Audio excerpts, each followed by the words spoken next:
Good evening. How's everybody? It's January. Happy New Year, I guess. I feel it's an old New Year already. So let's get started. Why don't we? Terrence is out of town. Hi, Mickey. And he will not be here tonight. And then why don't we go and quickly, everybody, let's get reacquainted for the year, right? Start. Tim. I'm Tim Sanders, Executive Director, North Thunder Cornerstone Collaborative. Hi, Mark Rodman, History, Colorado. Tanya Breland here for Nancy Walsh for the Denver Museum of Nature and Science. Nancy Grandis-Jones, JJJ Properties, and Globeville Civic Partners. Vernon Hill, JDJ Properties. Juan Veloz, represento el Iglesia Suancia. Juan Veloz, representing the League of And Elizabeth Blomfield. Gretchen Holler, Executive Director of the National Western Center Office of the City. Hi, Brad Dotson, Deputy Director for the Mayor's Office of the National Western Center. Liz Adams, CRL Associates of the National Western Stock Show. John Sopkin, Globeville. Jim Garcia with Clinic Tepeyac. Dave Oletsky, Globeville. Betty Cram, long-time Swansea. Ray Burgess, Catalyst, and Order of Property of Right Order. Ricky Zeppelin, Taxi, Rhino. Do you want to? Audience as well? Yep, audience as well.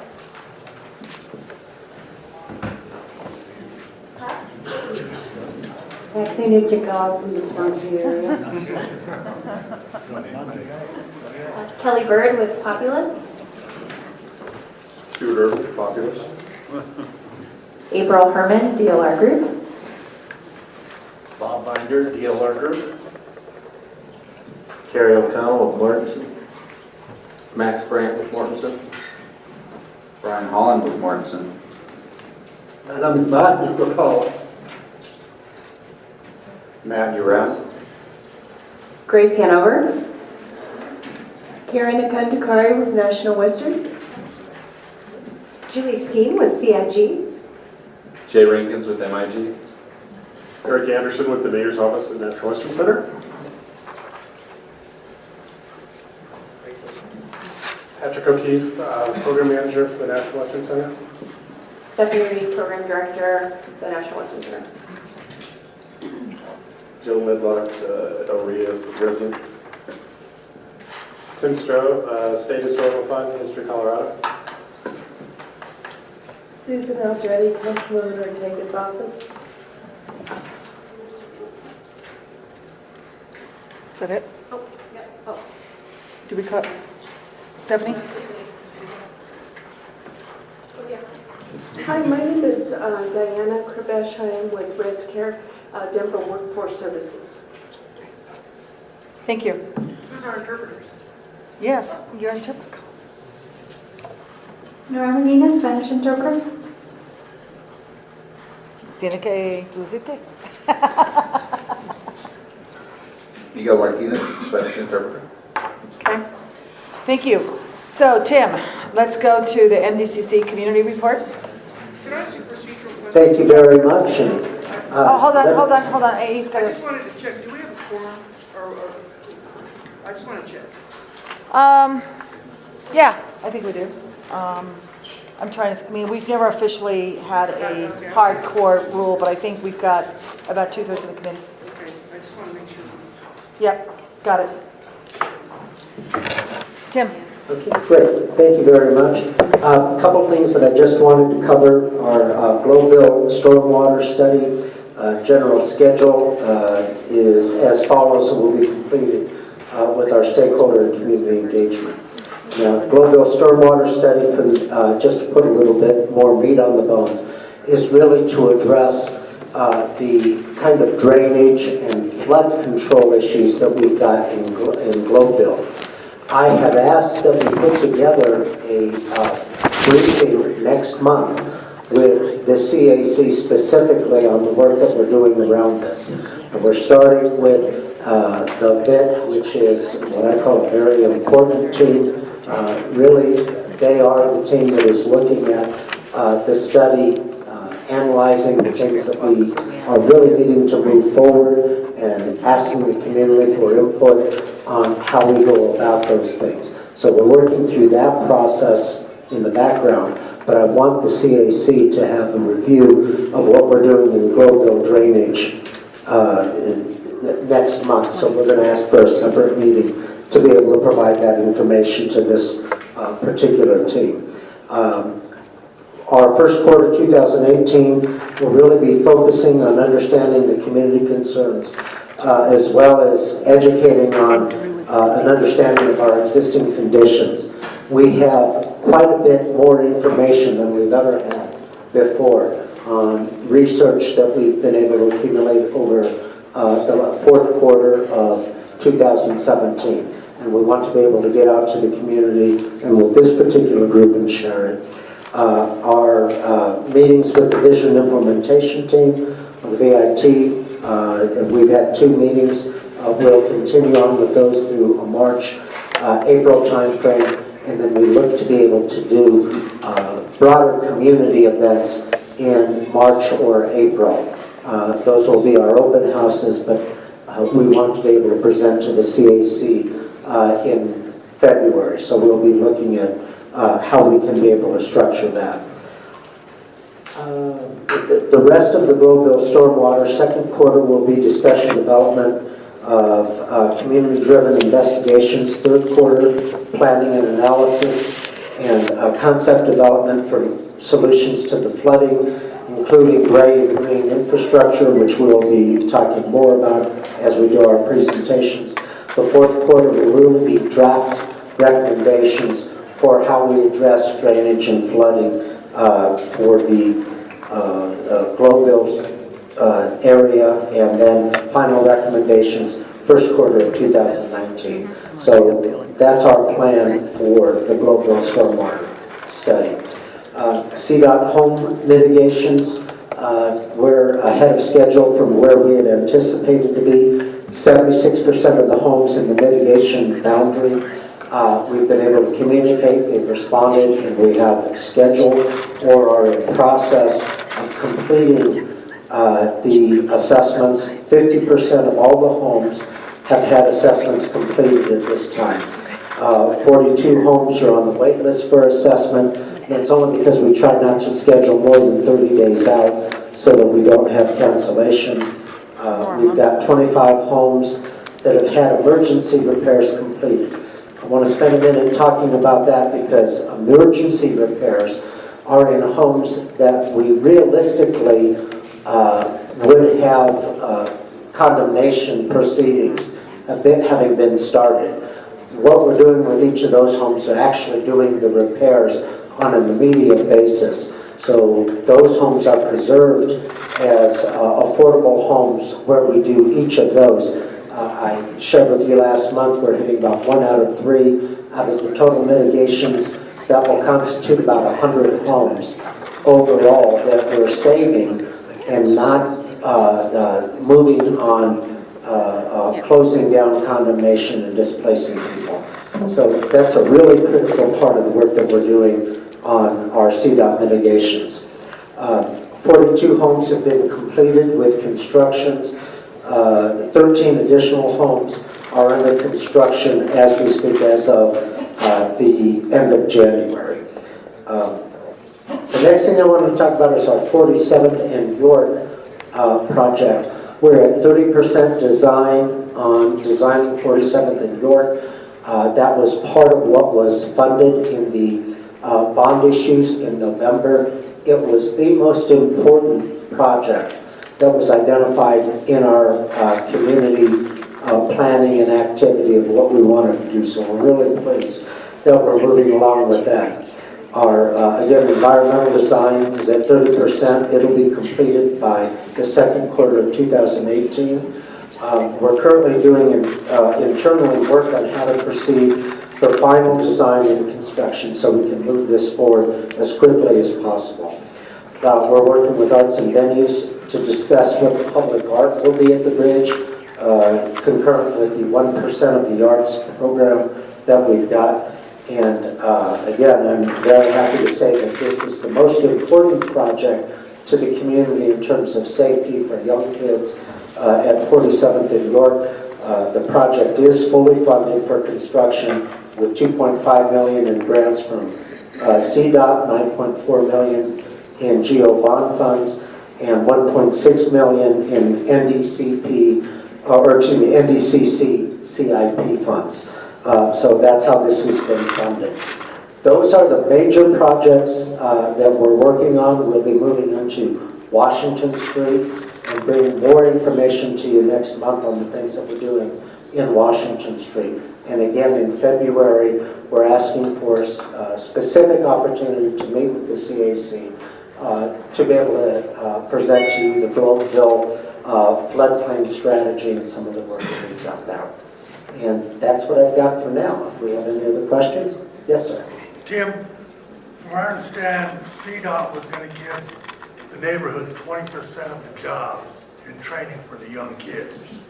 And that's like 500 jobs. Have any of them been filled, or where are we at with that? Yeah, we've got a number of jobs that have been filled. What I'd like to do is when we look at our individual meeting for NDCC, I'd like to be able to do a report on the Globeville stormwater study, but I'd also like to talk very specifically about the things that we're doing on workforce development. Karen Nakandakari is here related to what we're doing with National Western, but I'd like to bring a better presentation to the group on everything on workforce development that we're doing, what our steps forward are, what the training is available now, and the kind of jobs that we've got available. I don't have those immediately available to me, but I think that's a good thing for us to talk about, Dave. Yes, sir, John. Tim, you might mention, I believe it's the 10th of February, there's going to be a bus to pick up people that want to tour the drainage basin area in Globeville. Were you aware of that? Mention that? Okay, the 5th. Whatever. It's the 5th. I'm glad that you're saying that. To be honest, I'm not completely sure of the dates and what's being done around that. That's what deputy directors are for. Where's my deputy director? There will be a tour for the basin on the 5th. The idea is to be able to take, in particular, the VIT, to look at the basin. I've done the tour. It's a great tour. When you look from 51st and Zuni and the park that's there, and you look down at the entire community, you in an instant can get the challenge of the drainage that takes place, and you can see every step from where the drainage starts at 51st and Zuni, where it goes down to the next step. You hit the rail yards, goes to the next step, the 41st and Fox Station and Island, and then how that flows into Globeville. And it's a tremendous tour. You really understand exactly why we have the kind of flooding that we do and how that has occurred over time. Many people don't know that we changed the river, so the South Platte flows in a different way now than it did originally. And originally it kind of looked like a snake that came back and forth. That's the lower area, and so the drainage will go down into the lower area, and water does what water does. It goes to the lower area, and it never actually reaches the South Platte. But you don't understand that until you see it. So anybody who would like to participate in that, we'd like to have you involved. We'd also like to have a particular tour for the CAC, should people want to do that tour and actually see the drainage. It's an amazing, to me, kind of a nirvana moment where I first really understood what the problems were and why they occur, and I could see it from one point. So that kind of tour we'd love to make available to the CAC. Other questions? Okay. Yeah, could you break out a little bit more on what that NWC-CAC figure is on the 47th Avenue North, that 1.6 5 million, is it? And so can you put that in the structure of what is applied to what, and say what those initials are for that fund? The initials for the CIP, fund? or is it CIP? It's the community investment programs. Those are a separate part. No, that's a great question, and it's a separate part of the budget where every year we set up money that's available to go to particular communities and investments that we're going to have across the city. And so there's a percent that's allocated out of the budget for the city to use. This is where we get the funding for these kinds of special projects, and they happen all across the city. As I gave you the breakdown, the 2.5 million was a grant from CDOT. It was funding that CDOT has allocated for us to complete 47th and York, both in the design and construction, so that we can create a safe access, a safe crossing for kids that are crossing. I just want to know what that's. The bridge was fully funded with the 2.5 and the 9 million for the general obligation bond, and now the 1.5 million has appeared from the NWC-CAC. So I just want to know exactly what it is supposed to cover. Was it for fiscal year 2017 or 2018? I want to know what that is. What is it accomplished? So the and it was actually 1.625 million in CIP funds, goes towards the completion of the study. We have a 30% study that was funded. We will fund the other 70% of that study with the CIP funds. So that's the lead-up money to the construction? Correct. Okay. And then from there, I wanted to be clear. the rest of the funding comes from that. Because that's part of what the city has already done as an investment coming into. That's correct. That's all. I just wanted to be really clear. No, I appreciate the question. That's good. Okay. Yes, ma'am. Since our council person is here, Elvis and Tim, please tell us about the funding for the Globeville stormwater project. Where does that stand?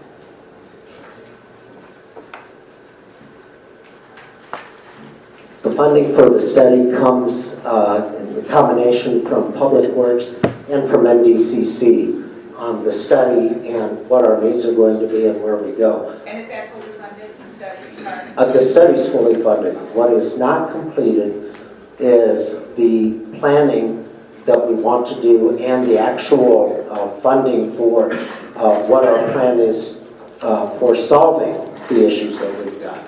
That's going to be forward-looking and part of why we're working with the community on where our options are, what we've got available, and getting feedback from the community on how we best address the funding for those issues. That's going to come out of the analysis and the community engagement that we're doing through this next year.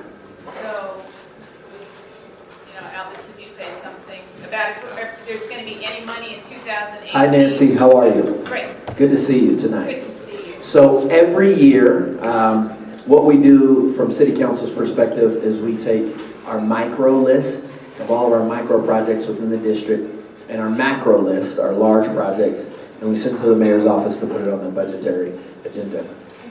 I will actually send this to you, and you probably have already gotten it. If you didn't today, you will get it this week, because all the neighborhood leaders will be getting this. Of what I submitted to the mayor's office is it's an $80 million ask for this drainage project. We don't know how much this drainage project is going to go. That's why we're doing the study.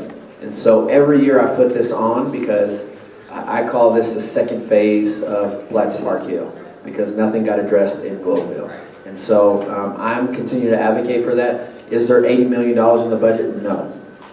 But I have talked to the mayor and have stated my case that I believe there should be a significant, once we find out from the study how much money it's going to cost, there should be a significant investment every year from the city into this. And so that's what I'm pushing on.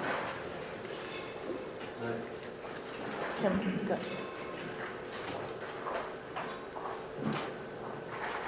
So part of the engagement with the community is going to take a look at the existing projects we have. $8 million all at once is going to be very difficult to do. However, if we take it in bites, There are portions of Washington Street, by example, that we can address particular drainage issues on, where we can start to take pieces of each of the projects we have, take a look at them in totality and address the drainage issues that we've got. So there's not going to be one fail-swoop answer. There are going to be multiple answers tied into the projects that we're working on right now that we'll be able to use to address that. And that's part of the community engagement, understanding where we think that we want to do that and how we can address those most efficiently. Dave? And that's great. I think those of us from Louisville, we're engaged in the process and the money's there for the planning, and then we want to see the city making a commitment towards any of the construction costs and that, because we do know, those of us, and I'm going to say it, who are at the Platte to Park Hill, stay till 2:30 in the morning to hear Public Works say Globeville flooding needs will be addressed in 2022 or 23, just is not okay. So I think the city, it's great that we're doing this, but then we all know that money drives project completion. So it'd be great for the city to make a show in that way, a commitment in that way too. And I just want to say a couple things, Nancy, as well. I think this is going to be a capital stack that funds this project. And a capital stack is, there's going to be city funds.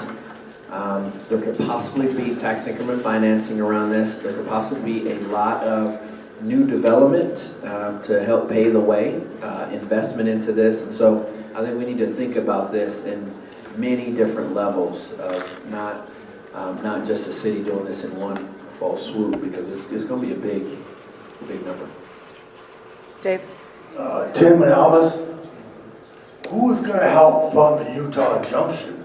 That's part in Adams County. Or are you working with Adams County with any finances to do this? And the other thing is, the city puts us in a flood zone, pulls us out, puts us in, pulls us out. If there's any substantial flooding this year, is the city going to provide any flood insurance for us? I can't talk right now because I got something to talk. Do you want to answer that?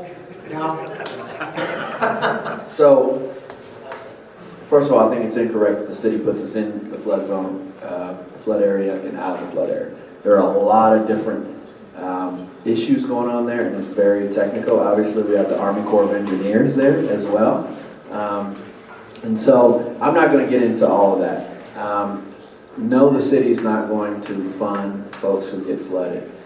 What I'm saying is, and I said this the night of the Platte to Park Hill public meeting, I'm saying it now, and that's why we have this study moving forward, is that we're going to make a serious commitment to Globeville around flooding. And that's what we're doing. We're going to make significant commitments every year, and that will be at the tune of some dollars as soon as we get through the study and find out how much it costs.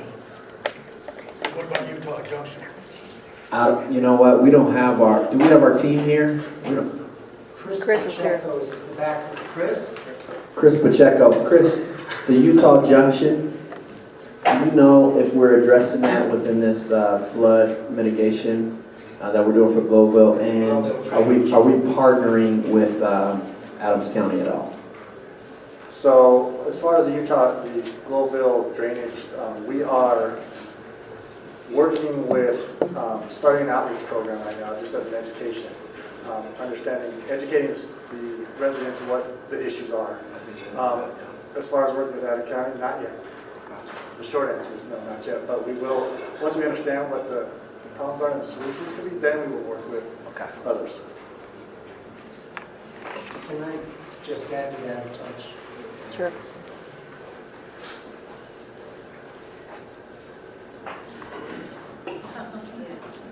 Sorry we're taking so long in the night, but a study by its very nature is to understand what our issues are, what kinds of options we have for addressing them, and then putting together a plan for how we're going to address those. So we're still a little bit premature because we don't understand all of the issues that are there and then the options we have for funding it. That's what we want to bring to the community. We recently in this study learned quite a bit more than we've known in the past. The information that we have today is very different than what we had just 7 months ago when I first came into this job. And so that new data, that new information will apply to how we're going to go about this. And so we're a little bit premature to be talking about what our funding is going to be, where it's at, and how we're going to do that until we fully understand what all of the issues are.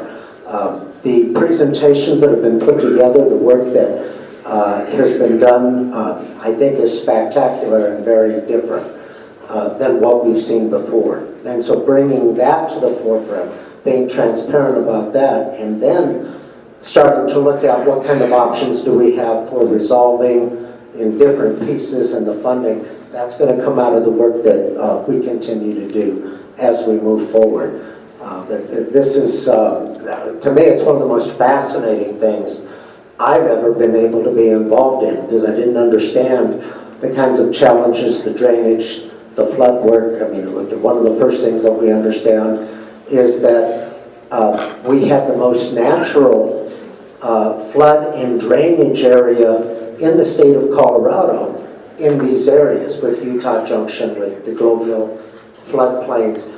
And then we decided to fix it and build all kinds of infrastructure, and that's what's created a lot of our flooding problems. And we didn't understand it at the time that that happened. Now that we understand those things, we want to be able to share that, and this is exactly why I want to have a separate meeting with the CAC on this topic, because there's so much involved in it that we don't do it justice by talking about it, you know, in a session like this. We really need to do that separately. Any other questions for Tim? Okay, so we will move. Somebody asking about my granddaughter? How old is she now? 3 months. Go. And I've got a video. Okay, all right, yeah. Tim, I'm going to give you the chain here. All right, we're going to go to National Western Partner Updates. Miss Gretchen. Oh, there you go. Okay, go ahead. I'm jumping in front of Liz on the agenda then. If that's okay. That's fine. Okay. Oh, no, I am you were right in first. line. You're Sorry. first. Okay, I have a number of updates, and then I'm going to hand off to Marcy Loughran, our communications director, to talk about some of the construction updates that are happening and how we plan to get messages out. So I'll go through this. Here's Marcy.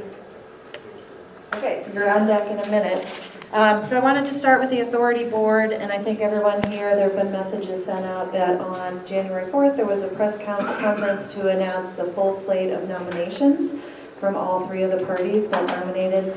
The mayor's nominees go to City Council this coming Monday, January 29th, for confirmation. I've got the list of members again, and some of you are here, so I can run through that if folks have questions.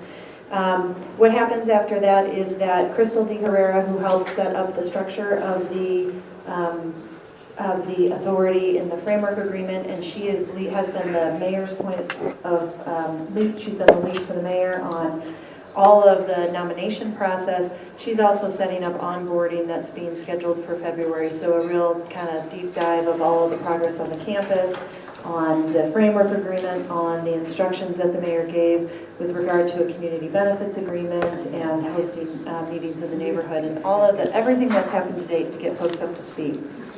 Another requirement of the framework agreement was that our office, and that's the office that Brad and I lead, has an initial responsibility to hire a search firm. We're issuing a request for proposals so that we have a competitive process, a regular city procurement process around bringing on an executive search firm. So I'll share that with you as we do it. We have not issued... We're in procurement right now. We're in procurement right now. Brad can answer questions on that. He's leading that. What happens then is they help us work through candidates, and they provide to the authority basically everything that they need to follow through with those candidates. The board can add additional candidates to be for president and CEO. And then I believe that this group, at one of our prior discussions, also wanted to request of the authority to have a public-style conversation with a short list of candidates similar to what the Denver Public Library had done. That's one idea that had come up, but I think that having the authority in place as of next Monday, the membership that's represented here can take that on directly and start to communicate that.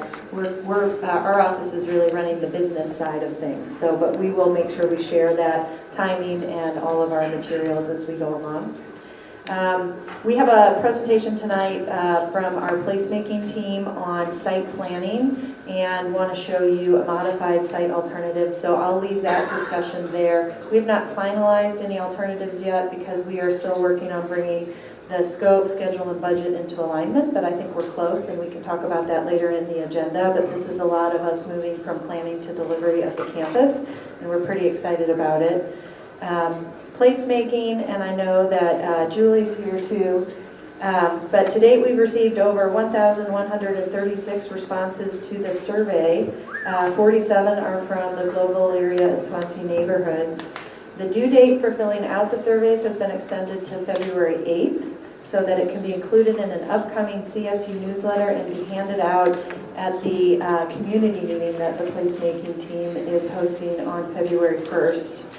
And the team attended meetings at Garden Place and Swansea Elementary Schools to present the survey to parents and GES. So I think with the response to the survey and the extension of time, it's a pretty robust participation, which is what we were hoping for. Hard copies of the survey over on the Hard copies of the survey are over on the counter.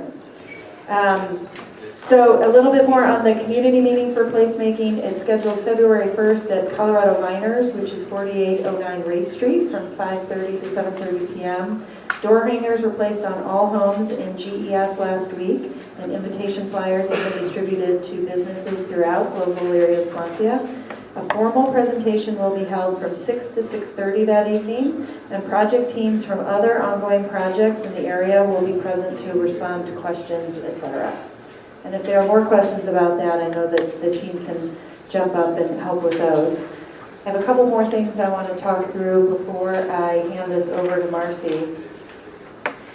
One is that we are close to getting, I believe, and Mark, I'm looking at you on this, the structural assessment for the 4701 Brighton property. We're very close. We just got a draft turned in yesterday. Great, so we're looking for that. That lets us know if what it would mean to move the building if it's structurally sound. It did take a little longer to get the study done because we had a couple of rounds of abatement and had to make sure that the folks that got in there to do the structural historic work could be safe because there was asbestos and other materials. There had also been a fire that we uncovered when we got down to the floorboards, and some of the fire debris, the burned materials had actually been hidden underneath the floors. So a lot has happened to that structure. So we'll see. We'll bring the study back to you, and if it's something that we need to talk about ahead of the next meeting, I'll ask Liz to send out information about that so that you have that in real time. Also, we're in a contracting process for our 1909 Stadium Arena. It's a study. It's both a structural assessment there too and a market study to look at the uses that would support what we'd like to do there, which is a food market.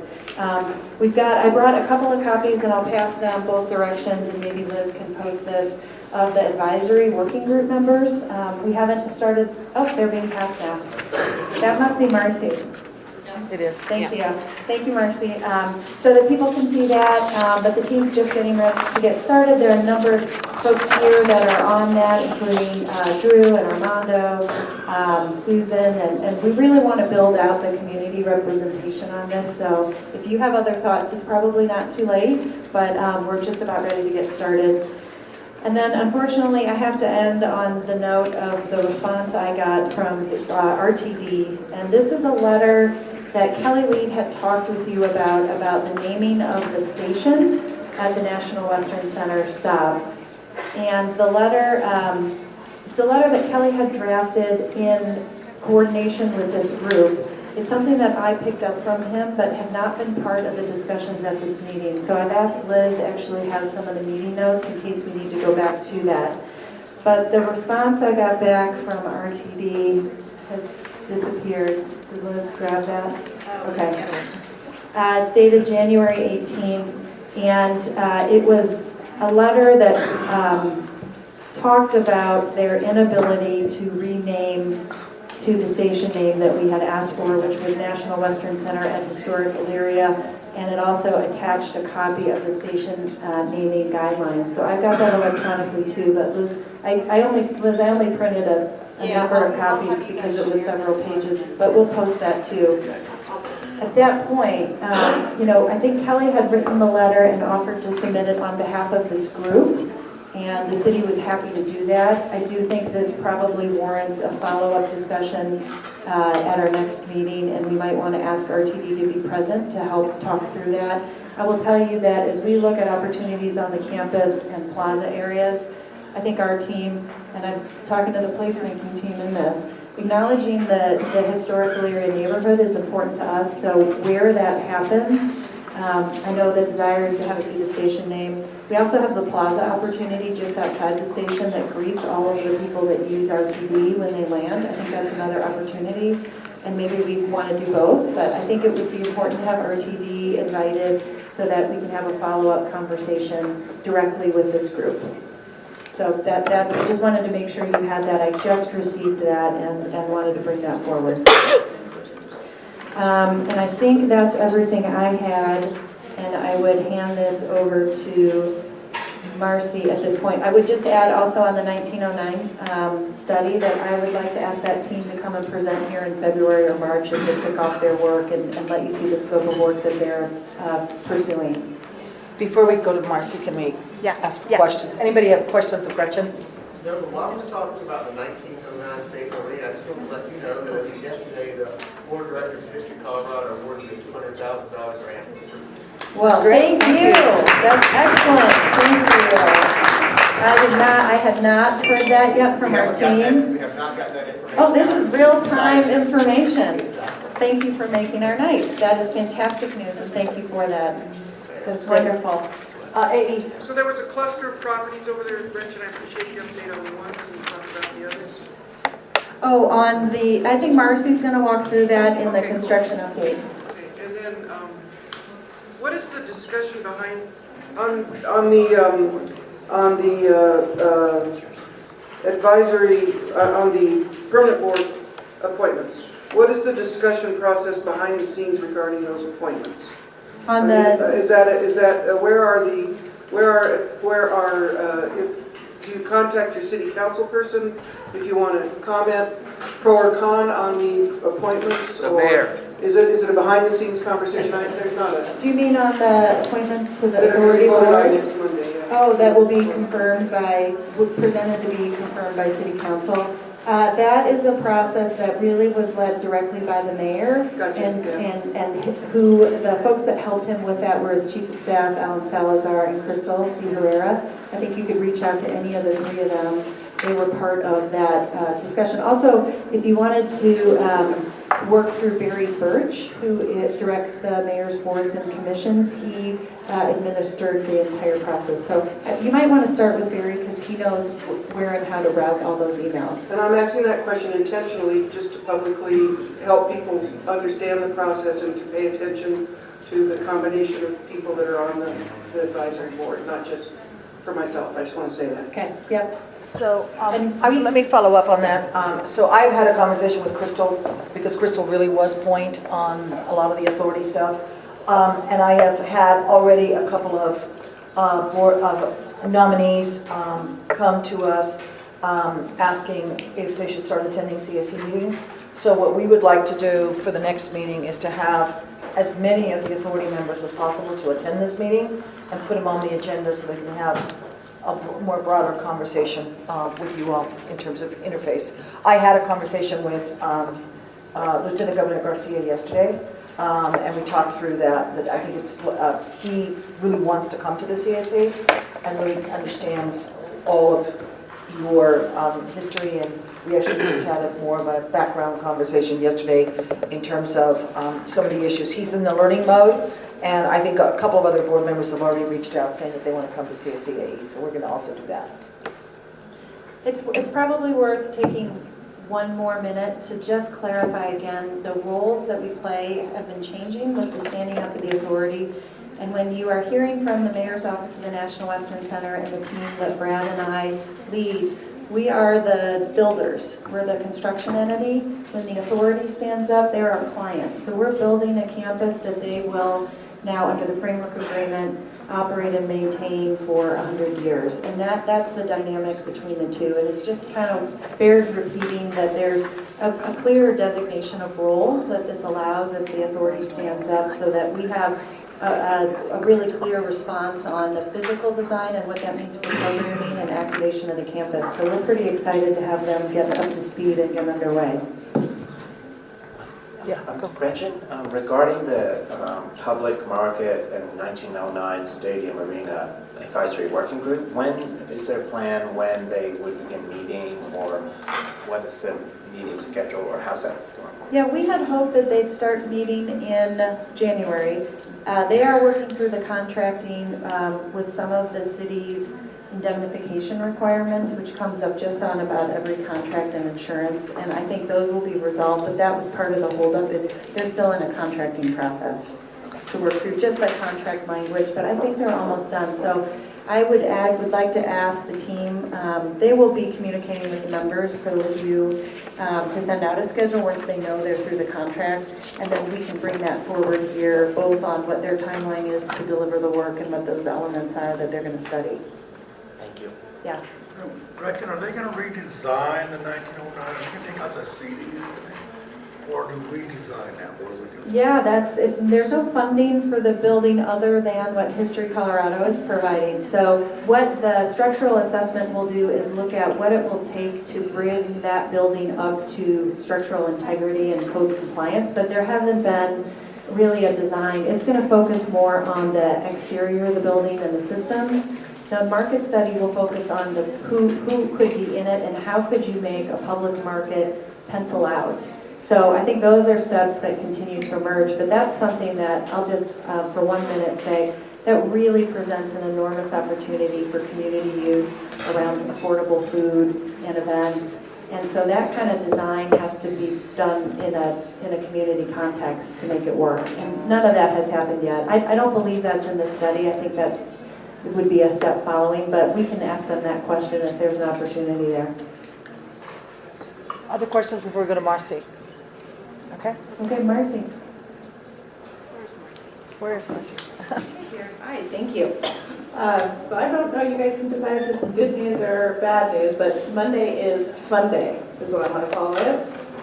We've got a number of construction updates going on. I'm going to give you a couple of updates that are not really national Western updates, but I think they're important enough that I want to bring them to you guys here. And I've got a handout.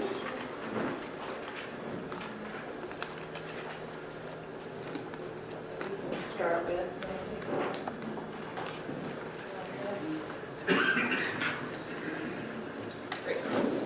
The first one is an update from CDOT. On Saturday, they're going to be closing the ramp right at I-70. And some of the information here, you'll understand kind of what your detours are, but they are closing the westbound along I-70 off-ramp. The detour here is to take Washington exit, go south into the highway, then I-70 eastbound, and then exit. On coming travelers accessing eastbound I-70 from Brighton, that is also closed. So these closures are going to be Saturday and Sunday from 6 a.m. to 10 a.m. So it's not a huge impact, but if you are coming to any of the show here at the National Western Complex, there's a motorcycle show that does start on Saturday. There's also a cheer event over at the Denver Coliseum. You want to be mindful of these updates. And then if you flip over, also starting on Monday, I think, did Tim cover this closure a little bit? The Brighton Boulevard is going to close between 44th Street and I-70 as they bring through the storm sewer and connect it. And that will be a 4-month closure, and you can see where the detours are here. There's also a little map. And what I've put on this handout too is, in case you don't get CDOT updates, there is the website. There's also their communications contact line if you guys have any questions on CDOT. And then on the back, I also put some information on how to connect with the Brighton Corridor project if you haven't already via their website. And they also have a text platform, so if you text the word Brighton to 2100, you will also receive these updates. And I know probably a lot of you have been following the progress on Brighton. So make sure to kind of stay connected because it's going to come through towards what I like to call the Brighton Boulevard, or the National Western segment at Brighton Boulevard, which is the 47th to Race Court. And you guys may have heard us talk about that. I've also got another handout if you like that, and I have it in Spanish and English. We brought this to you last September, I think. We talked a little bit about the early demolition and some of the construction activities that are going to be happening, along with the detour route for the 47th to Race Court closure. It's starting. So we've got early demolition is going to be starting on Monday of the 7-Eleven. They're going to remove the 7-Eleven on Monday. That should be about a 5-day structure removal. Shortly after that 5-day removal, they will move on to the duplex. You know the project, you know the name of the, or the address of the duplex? Just up the street from the 7-Eleven.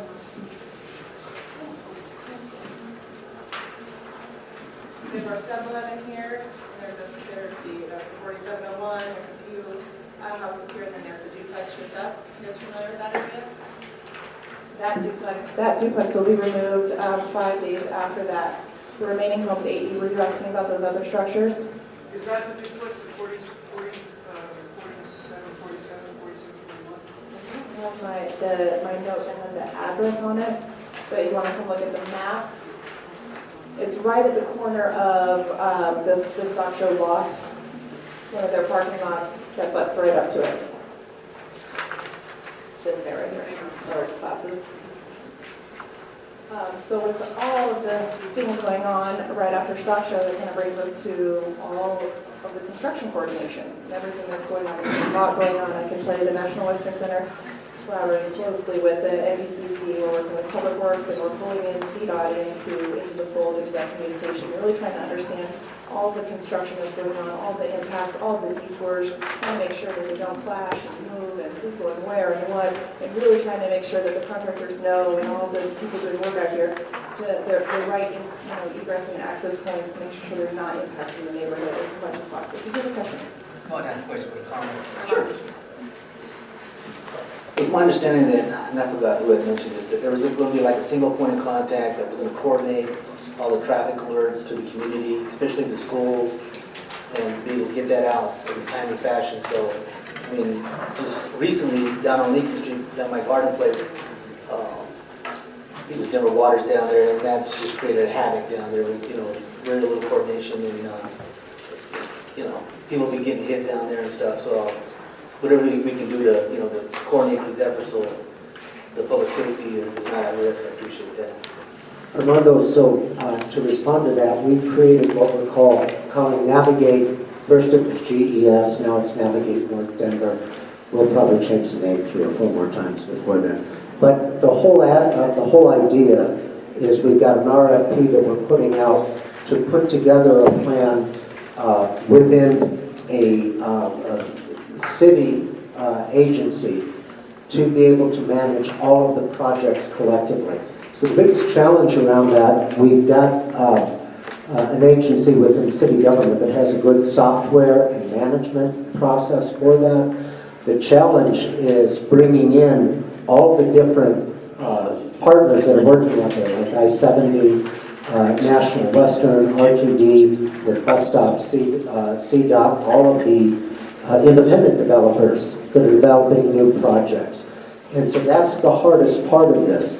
We've got an RFP out now or we're actually preparing to present an RFP that will allow us to find somebody who will show us how to connect all of those to a single system.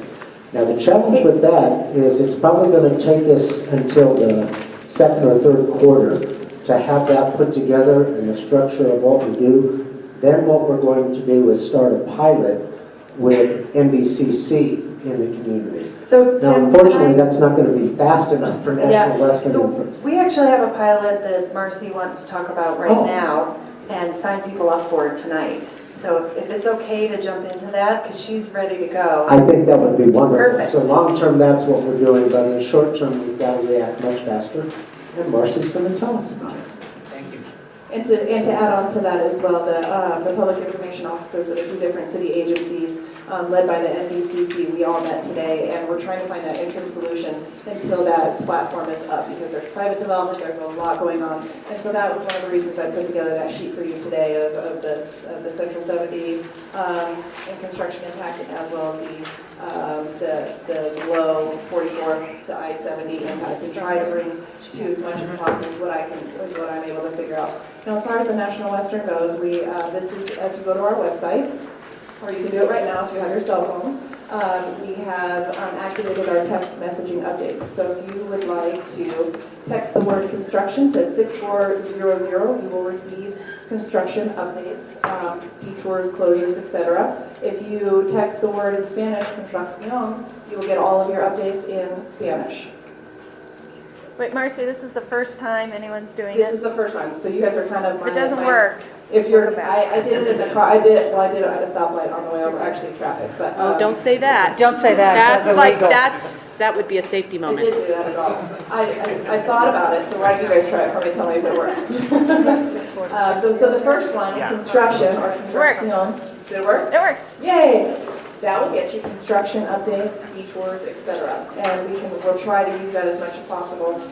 The next one is if you text the word update or in Spanish noticias to that same number, you will get updates on any kind of public meetings, outreach events, miscellaneous information, maybe a hi to you, Armando, I'm not sure.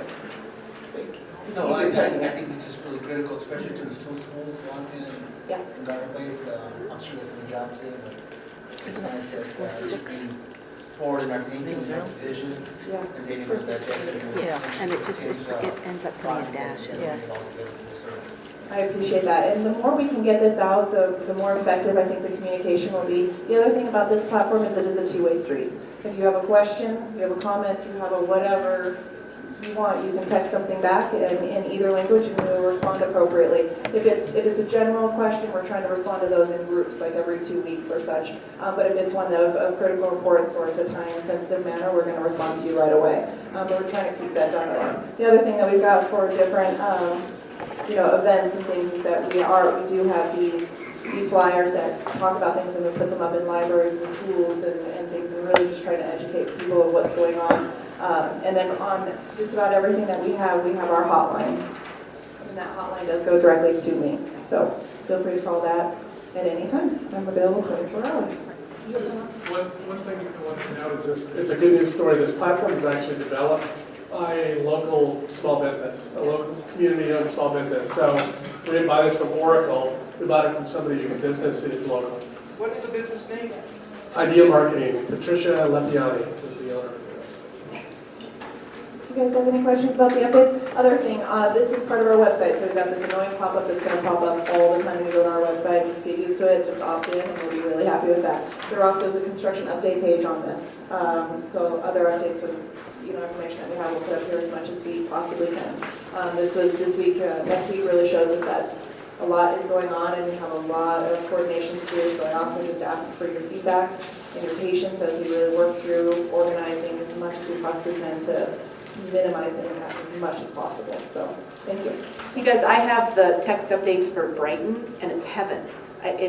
You just get all the information. Like I always knew what was happening on Brighton. I still know what's happening on Brighton, whether I'm on a venture down Brighton or not. So this is going to be fantastic. It's really exciting. And if everybody can opt in before you leave, or right now, that would be super. And if you just do it to make me happy. If you need to opt out later, you can do that. Just not in front of me. That'd be super. Hey. I have a question. I don't know if Eric Anderson or you might answer this, or Gretchen, I don't know. So I just want to make sure we have a real clear focus about the moments of decision regarding the specific buildings in that cluster. I totally accept that not all buildings are going to be saved. There was a discussion at the last meeting, and I genuinely thought, CAC meeting, I genuinely thought there was going to be some follow-up on the city taking a look at 4741, 4747, that duplex, and then there's one other that's over on, I forgot the name of the little street on Space. Yeah, on Baldwin, and I drove by there and I was told one of the workers had been called out to do a rush shut-off of the gas in this duplex while the stock show was going on. So I just wanted, for the feeling of respect in the process, want to know, instead of it being so abrupt, how was it discussed? Was it evaluated? Was it just a little dog and pony show to talk about it here? Or how did it happen that building it's going to be demolished? So we went through all the buildings on Brighton with our Historic Resources Working Group a week and a half ago, and walked through each one of those. And David Richards, who's not here tonight, talked about some of the issues with a lot of the buildings. Can you explain who's in that group?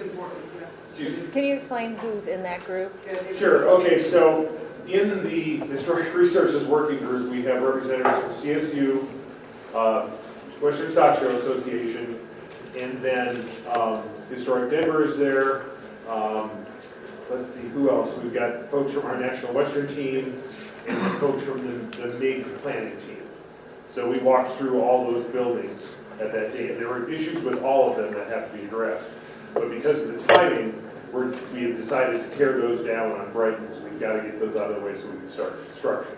Now, last time I was here, we talked about a broader strategy for all the campus buildings, and that has not yet started. We're still planning to do that. We have to get our consultant under contract to do that work, and we hope in the next couple of weeks we'll be able to start that process. There were two buildings that had the characteristics that were in that duplex. There was that one duplex, and then there was the other duplex over on Baldwin. Yeah, There was- Baldwin, there we're was- not demoing anything on Baldwin. Right, and as I recall, the two buildings were going to be discussed in relationship to each other, or the hope was that at least one of something like that could be saved. I think it was identified that those were the only two examples of that type of architecture. So, and again, so I just wanted, you know, there's an opportunity there, and I'm just not clear where. I'm going to just say one thing, and then I accept what's going on, but I just feel like I want it to feel like a more inclusive process in the conversation. This is a moment where we can not have it feel quite like the steamrolling is what's going on, but that the communication about the necessities humanizes that. There's brick in that building, for example, that duplex that could be salvaged and used for some historical purposes. I mean, for some We are things like walking the buildings early next week to see what we can salvage. And I don't think it's this building, but one of the buildings is painted with asbestos paint. The brick is painted with asbestos paint. So obviously we can't salvage that. Okay, so may I? I'm not sure it's that building, but Okay, very important thing, and I know I'm interrupting you, it's intentional. I would love for the lead to be thank you, my neck is, thank you. I would love for the lead to be, we are walking the building next week to see what is salvageable. Why can't we lead with the salvage with these kinds of things? In just, you know what I'm saying? Because, and part of, I am being, I know I'm, you know, people, I know the people whose home that was and is, and they are watching. They were just,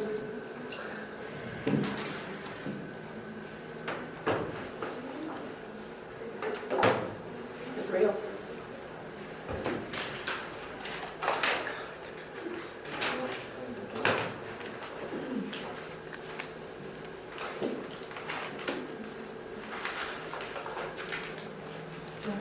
Anything else? Eric, comments? Anything Oh, else? We're hearing what you're saying. We plan to bring the site-wide analysis and how we're able to preserve the historic structures that we can relocate on the site. You know, that work to this group. We ended up in a timeline between stock shows for the Brighton construction and we want to accomplish all the improvements there. All the multimodal, it needed that right of way, which is why you'll see structure removal on the west side of Brighton. You know, we felt pretty strongly about the response we got from this group about the 4701 structure. And when we convened afterwards with Historic Denver and History Colorado, that was the structure that was identified for this additional work and the hope of moving it. So we are responsive. This is a hard conversation, and we know that. And thank you for your comments.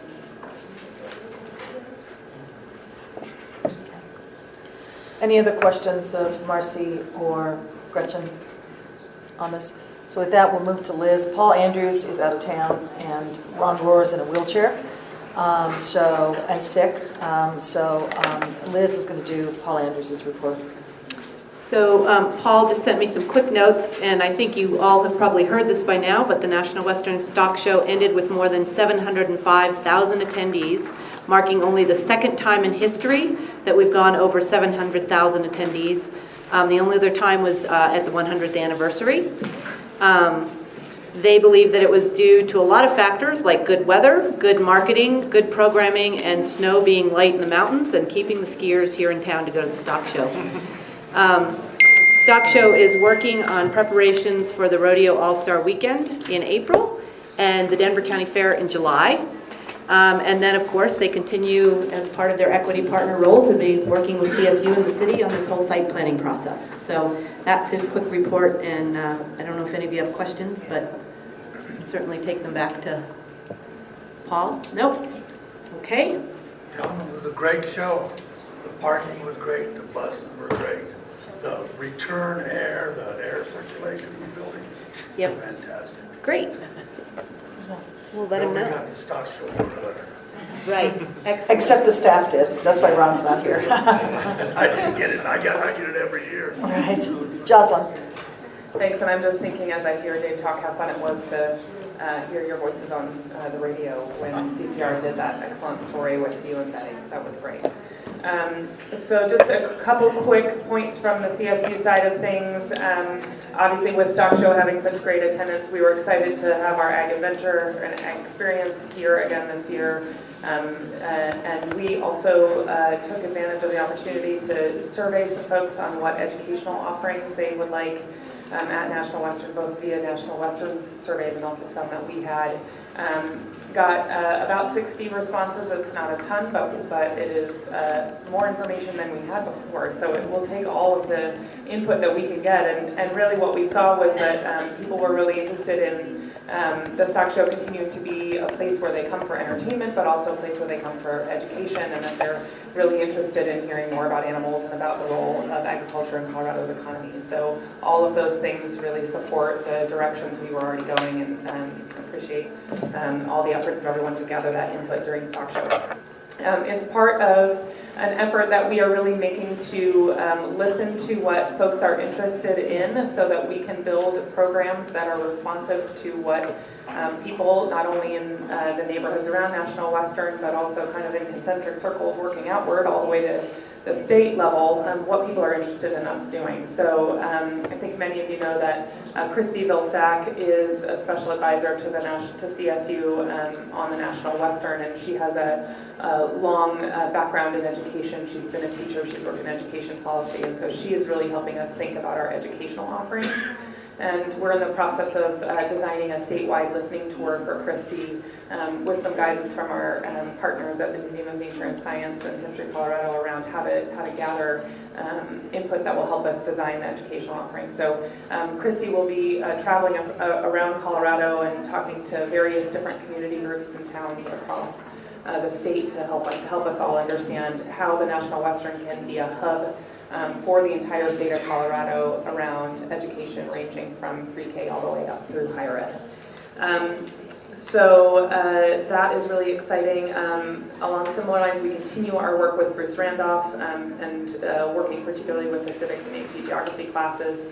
We also have a new Upward Bound program at Bruce Randolph that CSU is engaging with. So we're working to connect all the work that's happening there as well. So I think that is it. You probably received our newsletter today. It just went out. It also had the placemaking survey in it. So thanks to the team for keeping it open so that we could get some more responses to that. Questions? Questions, Jocelyn? Yes, sir. a lot of people complained about there wasn't enough chickens and ducks. People complained about there not being enough chickens and ducks. Yeah, there used to be all kinds of breeds, and I guess this year there wasn't. Okay. I'm passing that comment on to the stock show via Liz, wherever she went. Oh, there she is. Chicken ducks, put it on the list. You got it. I mean, I don't disagree. Everyone wants to see chickens and ducks. It's a really fun part of the stock show.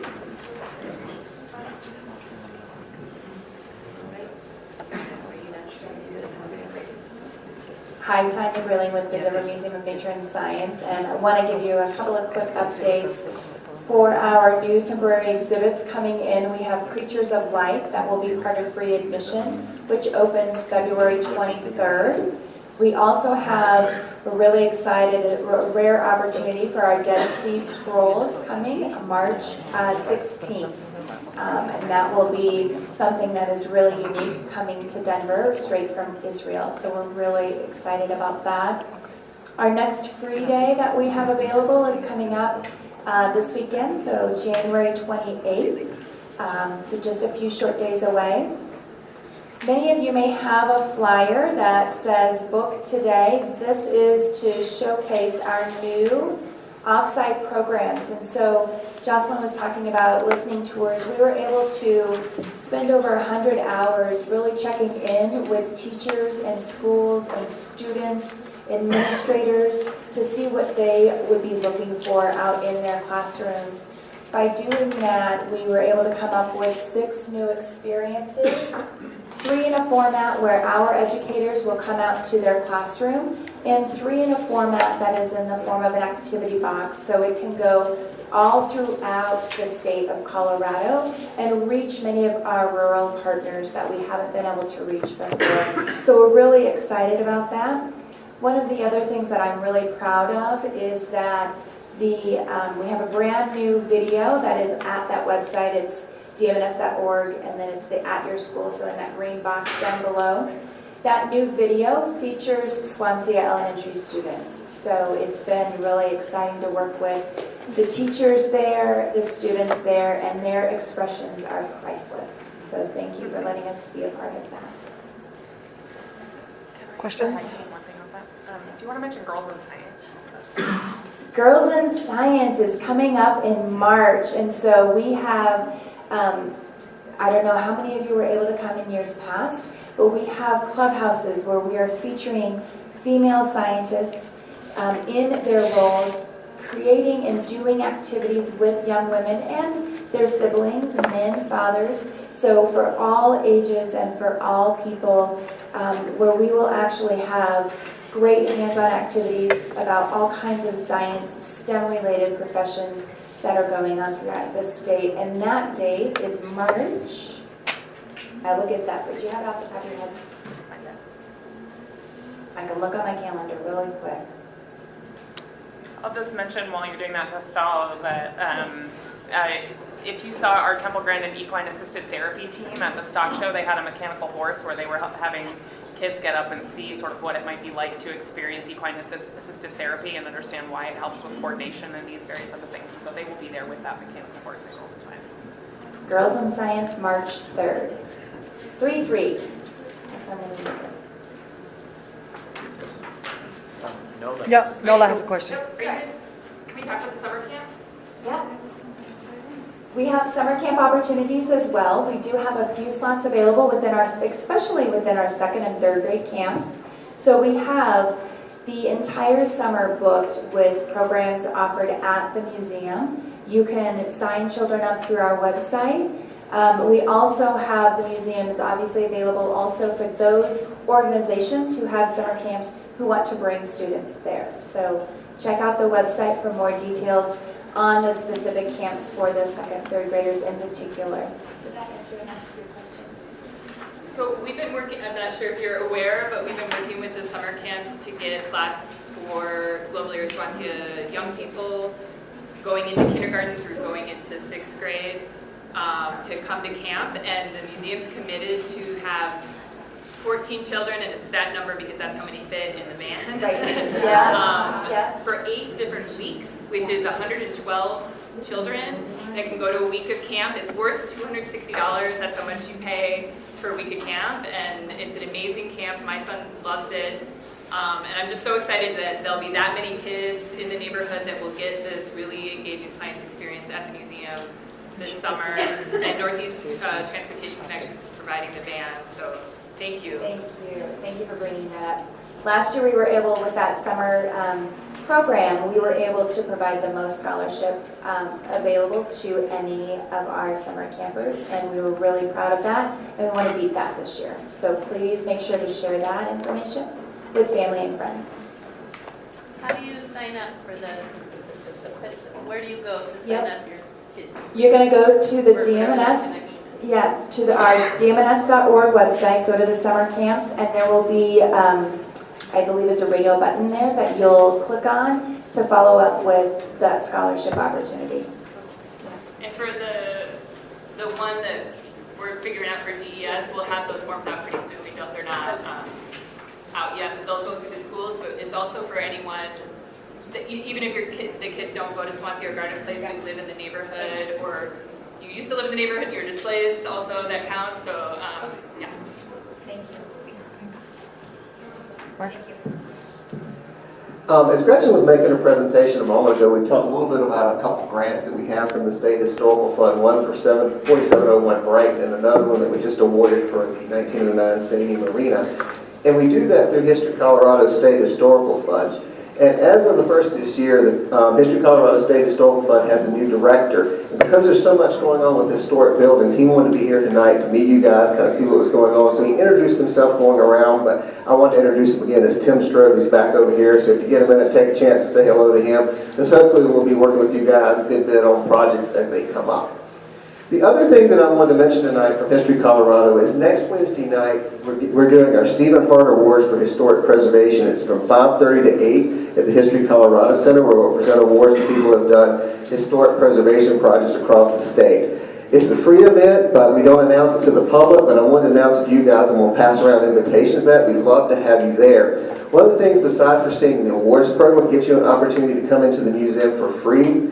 In the middle of February, we're closing the exhibit Backstory, so if you've not had a chance to see that, you want to get out there and see that. It'll also give you a chance to come and see our new exhibit, Zoom In, the Centennial State and 100 Objects, which is being co-sponsored by Colorado State University. Thank you, Jocelyn. And so anyway, we'd love to have you guys there on Wednesday night, and I'll pass around the invitation and hope to see you next week. Thanks.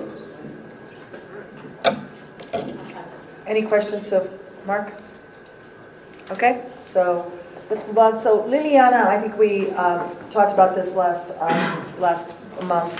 First of all, to John and Liliana, who are the two nominees for the National Western Authority. It will be subject to council review on Monday night. Congratulations.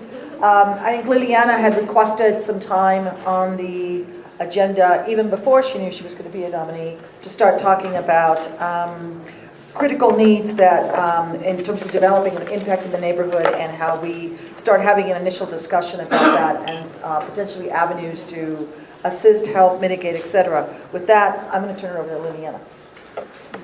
Thank you. Actually, I think maybe before we get into that, maybe if maybe John or I can just talk a little bit about, I don't know, what goals we have or what we're looking forward to as far as our participation on the National Western Authority Board. Oh, John, take it away. Well, I was going to wait and see what you actually, what I think you hit the nail right on the head, because what we need to do is establish strong lines of communications, not only with this group, but everyone else around. We have a real task at hand, and our job, as I see it, is to represent every concerned individual, and even some of those that are not so concerned, because they will be at a later point anyway. In Globeville, Elyria, Swansea, or any other part. Gentleman's here from Southeast Denver, and I'm certainly willing to listen to anybody at any time I think that's our obligation as being a member of that authority, and I think your position is going to be twice as hard because I think I'm going to depend on you a lot more than you're going to be depending on me. So I'm going to take the easy way out. But we need to open strong lines of communication with our respective communities and other communities around. We also have to make some strong, lasting commitments from the business community in the neighborhoods.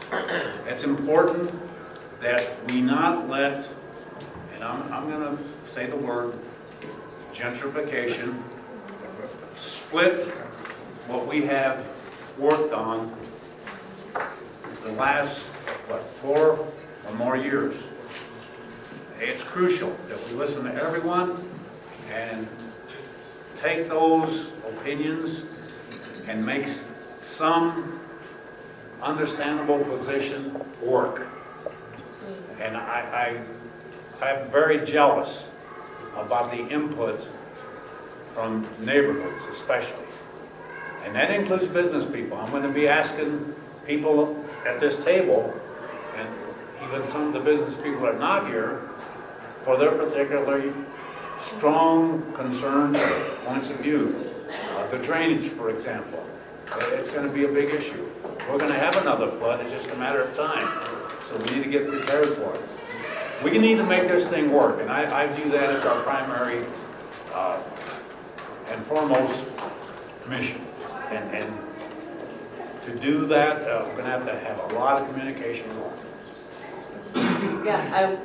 I definitely agree with you there, John. I think, I sort of see our roles as, sort of in a way of like the vehicles for community voices and concerns to be able to, not only just concerns to reach the table, but also how are we tapping into the strengths, the knowledge, the experience that's in our communities that can help really craft and create the National Western Center with the vision that we had in the beginning. Like, how do we make sure that it's a collaborative process, right? And that voices are heard not only when there's issues, but when people have ideas that they want to bring forth, and that they're heard, and we're getting real support and real input and real opportunities for communities and businesses and National Western and partners, to be collaborators. And so I'm really excited to kind of bring that to the table and work alongside and learn and grow with this opportunity as well. So yeah, that's sort of on the board front. I also just sort of given everything that's been happening in our city over the last few years, and especially I think in the last few months with the coffee shop who shall remain named, sort of very explicit things happening in our neighborhoods that let us know that gentrification is here and it's happening and it's real, and people are being displaced and homes are being torn down, and these are very real things, real issues that people are facing. And I think we as CAC, we as neighbors, we as human beings, as participating in this process, we can't keep going without having real and deep conversations about what it means to be participating in this process and what it means to potentially be either helping or hurting neighbors in different ways. Right, so I wanted to have sort of just an introduction or sort of set the stage for further conversation around this as we ponder questions. And I'm going to refer to my phone because I wrote them down. Right, so how is the National Western Center development impacting neighbors both positively and negatively? right? How is National Western Center an active participant in gentrification? How can National Western Center mitigate the negative impacts? How can we strengthen the positive impacts to the neighborhood? How can the National Western Center contribute and be a partner with community on the larger systemic issues facing the neighborhood? So things like, housing, education, environment, food, etc.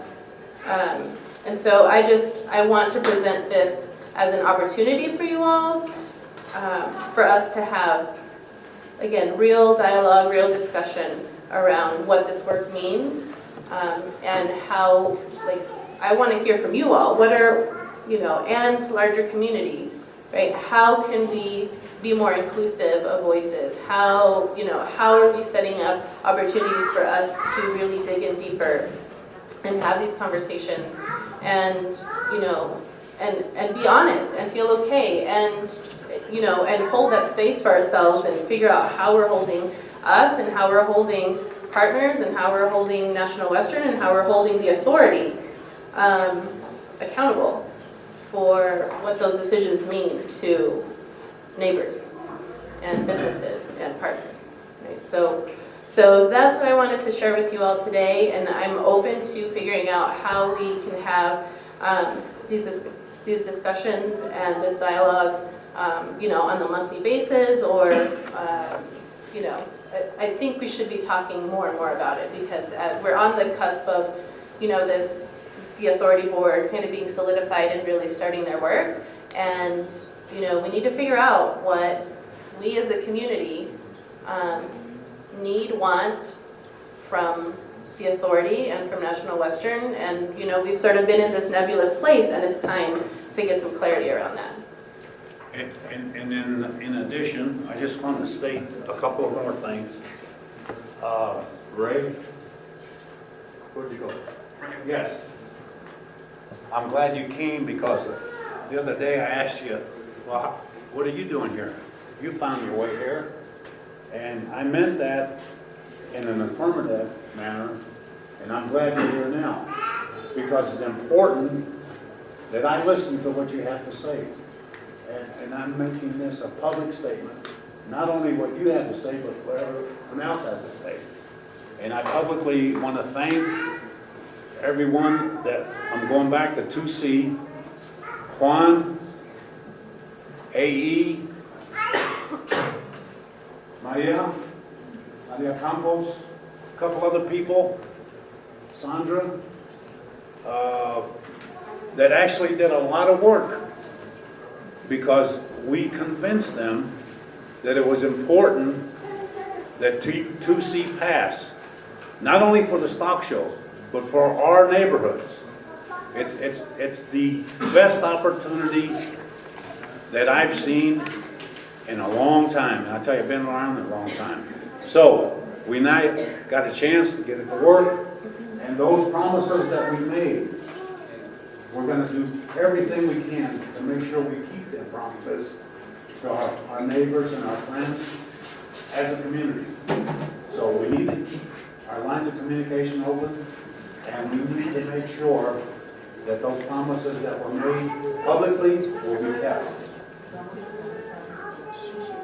See, push, he said. We'll do it. Thank you very much. Go ahead, Amy. Thank you. Armando. I'm going to make mine real quick. I think what I like to do, Maria, is bring Joe Garcia here. He knows about our neighborhood. The fact that he does not know, I disagree with that statement. He was the lieutenant governor. He worked with director of CDOT. CDOT was looking to expand the highway, which they're going to do. But I think what we need to do as residents is go back to the community benefit agreement, bring Joe to the table, have him sit down, hear directly from the residents, have that agreement outlined and draft, and that needs to be done within the next 6 months, have a deadline, put that in place and make sure it's fluid, and make sure that, what I mean by that statement, make it fluid, is that we can add and delineate as the National Western Stock Show Road moves forward. And we as residents want to move, have vision, foresight, and be able to collaborate with all of our partners. For example, CSU, there's no reason why we shouldn't have an urban 4-H club for the kids of Swanson and area to be able to participate in. Our Transportation Connect, be able to continue those services and goods. and those don't get left off the box. So again, my stress is we need to have the community benefits agreement, which the mayor signed, thank you, Albus, and put that in place. That's all, thank you. And Armando, Joe does want to come. And we talked yesterday, so he very much wants to come to the, I wanted to just put an exclamation point on the 2C situation, because there was a voice at the doors, and the voice said, I don't so much feel that in the work that I did convinced people. I tried to demonstrate through what the partnerships are coming into the neighborhood, the things that create true economic empowerment, and that is education and jobs, and the things that create true health have to do with agriculture and leveraging, cleaning up the environment like the river. And I think that it's important to have the conversations that we're talking about. I also am very concerned about the politicization. Does somebody else have to say that word? I don't want to lose the fact that one of the great inertias that I'm somewhat honestly frustrated with is creating entry points in more immediate increments. I'm going to revisit with CSU Extension conversations about the soil testing for nutrients, not just heavy metals, which is important too, but 3 years into this, we could have a cadre already of people that were starting to harvest had we been able to succeed and raise the ideas of enterprising lessons coming into this. I completely agree that incremental relationships with youth clubs and that kinds of things can be activated. I also feel that the mayor's process in the committees selecting the GeoBond projects was a fantastic model. In my opinion, from having participated in that, it is where the East 47th Avenue and York Bridge rose to the top. This, in a way, created some equity among the competing interests of friends and neighbors, too, to come into that process. I don't want to politicize individual solutions, even some that I support. I don't want to be angling behind the scenes as we move into the Community Investment Fund. There is a way that we can use that to catalyze this engagement of the 10,000 people and the contrasting, let's say contrasting interests instead of conflicting interests. I don't want people who have a little bit of resources to organize or have a little bit of a jump on ideas to be excluded because they're more organized or given privileged positions relative to what we end up doing with the Community Investment Fund. I want us to pull out the ideas like we did with the GeoBond. So I hope we can use that model. It's almost more important than what the structure of that is. We can have a community investment benefits, if we want to call it that, whatever we call it, but I feel like we can activate right now the self-concepts of every single individual in proximity to this project, that there are problems to be solved in this planet. It cannot work. It can start in the neighborhoods, and we can build it out from the institutions that we have in place if we can figure out more entry points now. So I just want us to look at that we can actually create these focuses within the schools and within the general informal education environment of helping people diversify their income even on their own property. So if we can get going on those, we're creating opportunity right now. No, thank you, Aid, for reminding us to always, think outside of the box, right? So sometimes, we've seen other examples of community benefit agreements and, other things like that. But I think we have a real opportunity to fulfill one of the biggest, missions of National Western Center and really, think about innovation, right? How are we approaching this in an innovative way, right? And how are we working with community in an innovative way that obviously, we understand, and if we don't, we should learn sort of what are the issues facing the community. But how do we do that with an asset-based framework, right? How do we continue focusing on what people can do, what people do well, what people bring to the table, and how can we use that information to continue engaging and collaborating in real, meaningful, and honest ways? So I will say, right, I think there are lots of layers that we've, that we've gone through and whatever, through this whole process, and previous experience with city and previous experience with the National Western. So I think we have to acknowledge that there's, trust issues. We have to acknowledge that, people have been wronged. And, that's real. That is real for people. And I think we also have to think about how we can take that and how we can move forward, right? So, how can we see the seriousness of the issue given what people have faced and understand that and hold that, and how do we continue sort of building together and collaborating? So that's what I have to say about that. I think, I'm open to hearing more thoughts and ideas about how we can continue these conversations. One idea was that we kind of hold space at every meeting to, maybe dig a little bit deeper, but I'm open to ideas for that. Comments? Thoughts? Ideas? Just bring Joe to the table. Huh? Just bring Joe to the table. He's coming. Jim? Betty? Anybody? Mickey had a comment. Mickey? Well, are we doing the architectural one first, at least on the agenda? The site alternatives? Yeah. That's next. Is that next? And Yes. there's comments afterwards? Yeah, of course. Sure. I'll just wait. Okay. All right. Nancy? Ben? Nobody? Okay, so we've told Liliana, whatever, we'll coordinate with her and John to create space on every meeting to make sure that there's sufficient time to do this. Or if there's other alternatives to do that. I do think it's important that we get the authority here sooner rather than later, so you all can start interacting. And all the members of the authority, not just 2 members of the authority, to be able to do that. All right, Mr. Anderson. All right.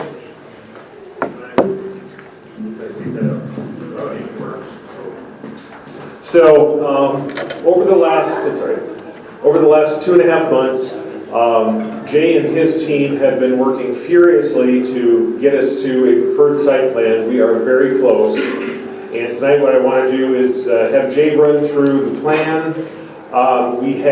Last time we met, we had a west alternative and an east alternative, and those are based on the railroad locations. And so we'll bring you up to speed on that, and then we have a modified east that has kind of replaced the old east that has much better access to the river, and we can talk through all of that. But we have the pros and cons on the two, and then at the end we'll talk about kind of where we're at in the process of getting these selected. So with that, I will turn it over to Jay, and if you want me to drive, I will.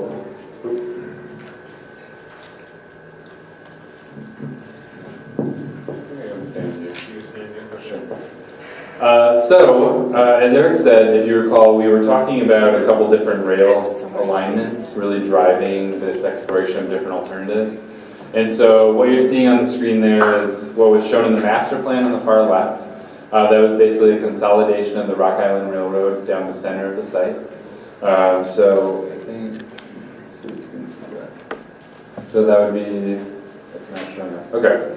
Then there's the west alignment, so that's the red in the middle of the screen. So that's basically the idea of maybe consolidating the rail over along where the master plan had the National Western Drive alignment. And then on the far right-hand side of the screen here would be the east alignment, we were calling it, which is basically pushing the consolidated Rock Island Railroad right next to the BNSF Railroad. Because it has to cross the river at the existing railroad bridge here, they would have this curvature at the north end of the site, which would create this sort of leftover triangle here. So that was one of the things that we needed to consider in the design process. So the west option does not look too dissimilar from what we presented to you last time, but we did articulate some pros and cons associated with that. If you are comparing this to the master plan, the biggest differences are really where the railroad is. So instead of being right down the middle of the site between the stockyards and the large facilities, it's over along National Western Drive. It also, in essence, kind of swaps the location of the Water Resource Center, which in the baseline is up in the northern portion of the site here. So we actually put that down along Betty Cram Drive and put it in the maintenance facility up here to the north. And then it has a parking structure underneath the southern portion of the stockyards. So those are the big differences from the previous master plan. And basically the pros that we associated with this option were that it provided public access to the Platte River along National Western Drive. So that was a very positive thing that that idea came about of the master plan. Provides active uses along Betty Cram Drive. So thinking about who's going to be there 365 days a year, what things are going to activate that space, the people coming and going, not just during event times.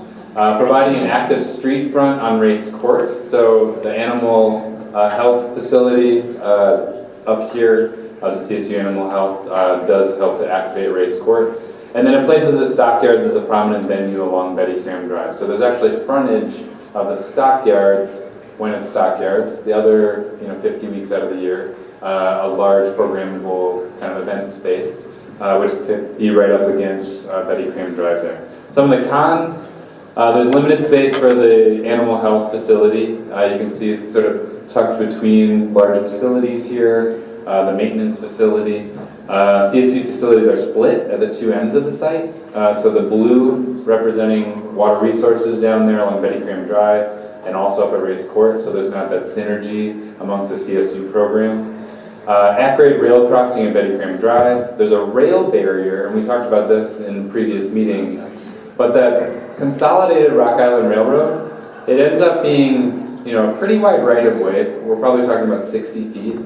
With fences on both sides, so 6 to 8 foot fences. And so the idea of actually sort of moving from that large event space or any of the big facilities to the river, it really only works along Race Court or along Betty Cram, because otherwise it's fenced along there. So that's probably one of the bigger cons of the west alignment.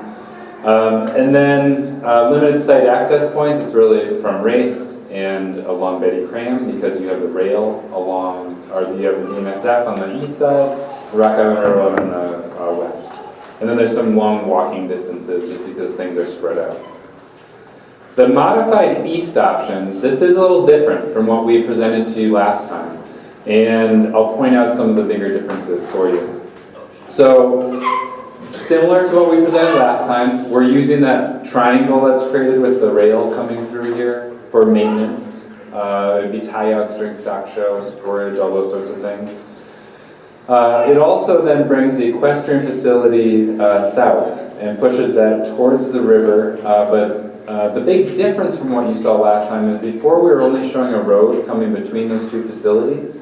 And so the public access to the river was basically limited to probably a trail connection or kind of accessing that from Betty Cram Drive or 51st. And so now we've actually pushed, similar to the west alignment, the National Western Drive would be on the west side of all of those facilities, and you'd have access to the riverfront along that entire frontage. In this option, instead of the parking structure being below the stockyards, the parking structure would be below the equestrian facility, which is that big red building there, which then creates good access from National Western Drive, and maybe even the opportunity to create some active frontage facing the riverfront as well on the edge of that parking structure. It collects the CSU facilities down in one location along Betty Cram Drive, and then it also creates more of a front of house, which is what we've called out on the pros list there as well. I think I hit the others in the pros. We do think that from a placemaking perspective, this is a bit more legible. of sort of experience for folks, where it's obvious where you're supposed to enter. Sort of the major entries of the facilities are all kind of visible from one place. But there are some cons. So there's still limited space for the CSU animal health facilities. Instead of being up here, they're now down along Betty Cram, as I pointed out. But because there's those large footprints we're accommodating, because there's so many, the 20 acres for the stockyards, it's still, we can fit the program, but it's a very tight fit. Longer underpass along Betty Cram Drive. So that's the Marion underpass where you cross right now between this facility and the yards. That would be the underpass for Betty Cram. Because the railroad, Rock Island Railroad, we put right next to the DNSF, that becomes a longer underpass. So we need to think about safety concerns and lighting and, is that a comfortable experience? It also pushes the rail closer to the exchange building, which we want to be considerate of. And make sure that that's still a great experience and you actually get to experience the grandeur of that historic structure. And then the back of house uses are along race court. So it's a trade-off. So when you look at the different options, well, the baseline, what was in the master plan, and the west option has some CSU facilities along race court, and that helps to activate those spaces. Race court isn't necessarily the most accessible of streets in this area. And so the trade-off is that by pulling and consolidating CSU facilities down along Betty Cram, like we show in the modified east option here on the right, well then we don't have very active uses along race court. In both scenarios, we're accommodating the full stockyard layout, so that's 800 pens plus a variety of sizes and shapes, other uses that are in there for bison, loading and unloading, all of those different amenities, the Hershire, so on and so forth. Similarly, the horse barn actually, you can see, has pretty different configuration in the two options. But we work closely with the folks at the stock show, with our consultant from GH2, Equine Architects, to ensure that both of those options have 750 plus stalls in the barns, the layouts, the circulation are working appropriately. And similarly for the livestock barn, this is it's not even that legible on the screen, but there's a lot of detail, and this went through a lot of iterations, thinking about how you lay this out. And this is really programmatic at this point. You wouldn't necessarily build off of this, but it is very informative about, are we fitting all those key components? Thinking about the restrooms and the wash racks and the tie-outs and all those different aspects for both the main barn as well as the junior barn. And so these are the two alternatives that are being considered to the baseline right now, the west and the modified east. And while we think there's pros and cons associated with both, our design team, the placemaking team, is recommending the modified east. That is, in essence, without the cost or constructability considerations, so I'm going to let Eric speak to that. Obviously very, very important considerations, and that's partly, I think, why the decision has not been made yet.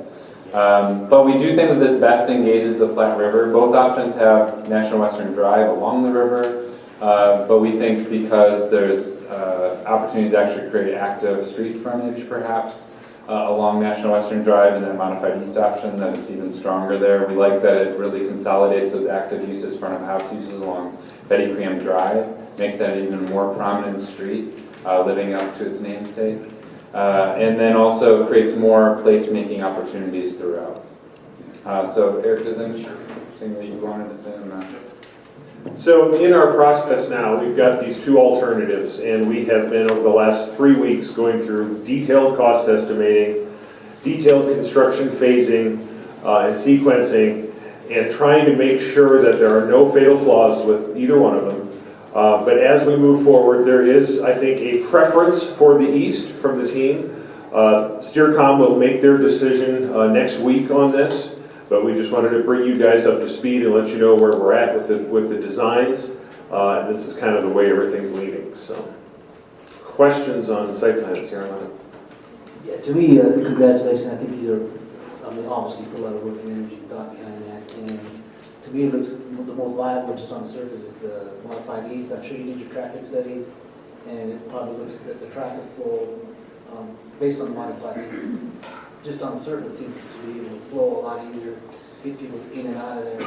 I'm just wondering what type of technology you're going to be being able to apply to this campus. In terms of, like for the stockyard pins, it'd be nice if those things could be electronic. When a livestock vendor comes, brings his, he should be able to hit a button, knows exactly which pen he needs to go to, instead of handing a piece of paper to the port of entry person going through his stock, going through his livestock, going through that maze, trying to figure out where he's at. Yep. And then when they get there, all of a sudden they got like a condo for their cows.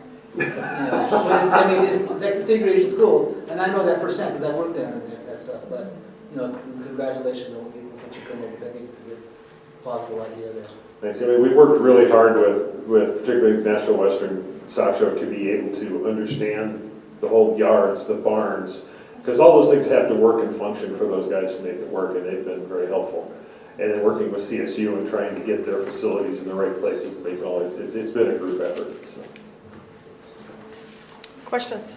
Drew? Eric, does, Drew here. you said the, oh, sorry, the SteerCom, does our input matter to them? I mean, is this just a sort of check the box that you, and I appreciate the explanation of this, but I mean, I think the East option is way better, and maybe we should have that discussion here. I mean, Jay, you went through this really fast, and this is a lot of information, and I'm a professional doing this, and it's still really hard to analyze it. So would SteerCom just pick the West, and what if they do? I mean, who else?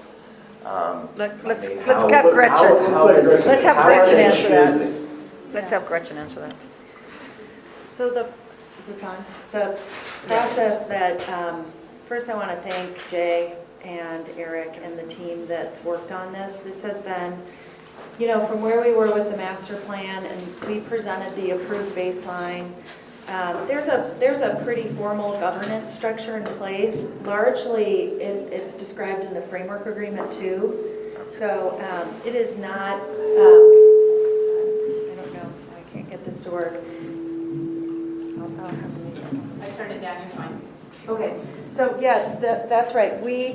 This is the result, not for a single decision tonight. This is the result of months and months of input, and actually years of input, where this team took the tenets of the master plan, particularly to heart around access to the river, looked at the approved baseline, what was in the master plan, showed rail against the river, and has worked like mad to incorporate years' worth of comments to try to come up with something that meets the framework agreement requirements, the operating and constructability conditions for the partners. So there isn't a lot of, it's not a creative exercise or an input exercise other than them trying to put pieces of a map together with roads that work. So we're really at the nuts and bolts of how do you take everything that's in the master plan that was heavily input by community, then move to a baseline that was approved through the governance model in the framework agreement. But how could, we just took one last look at, can you actually make it better? Because if we don't look at that now, we never get this chance again.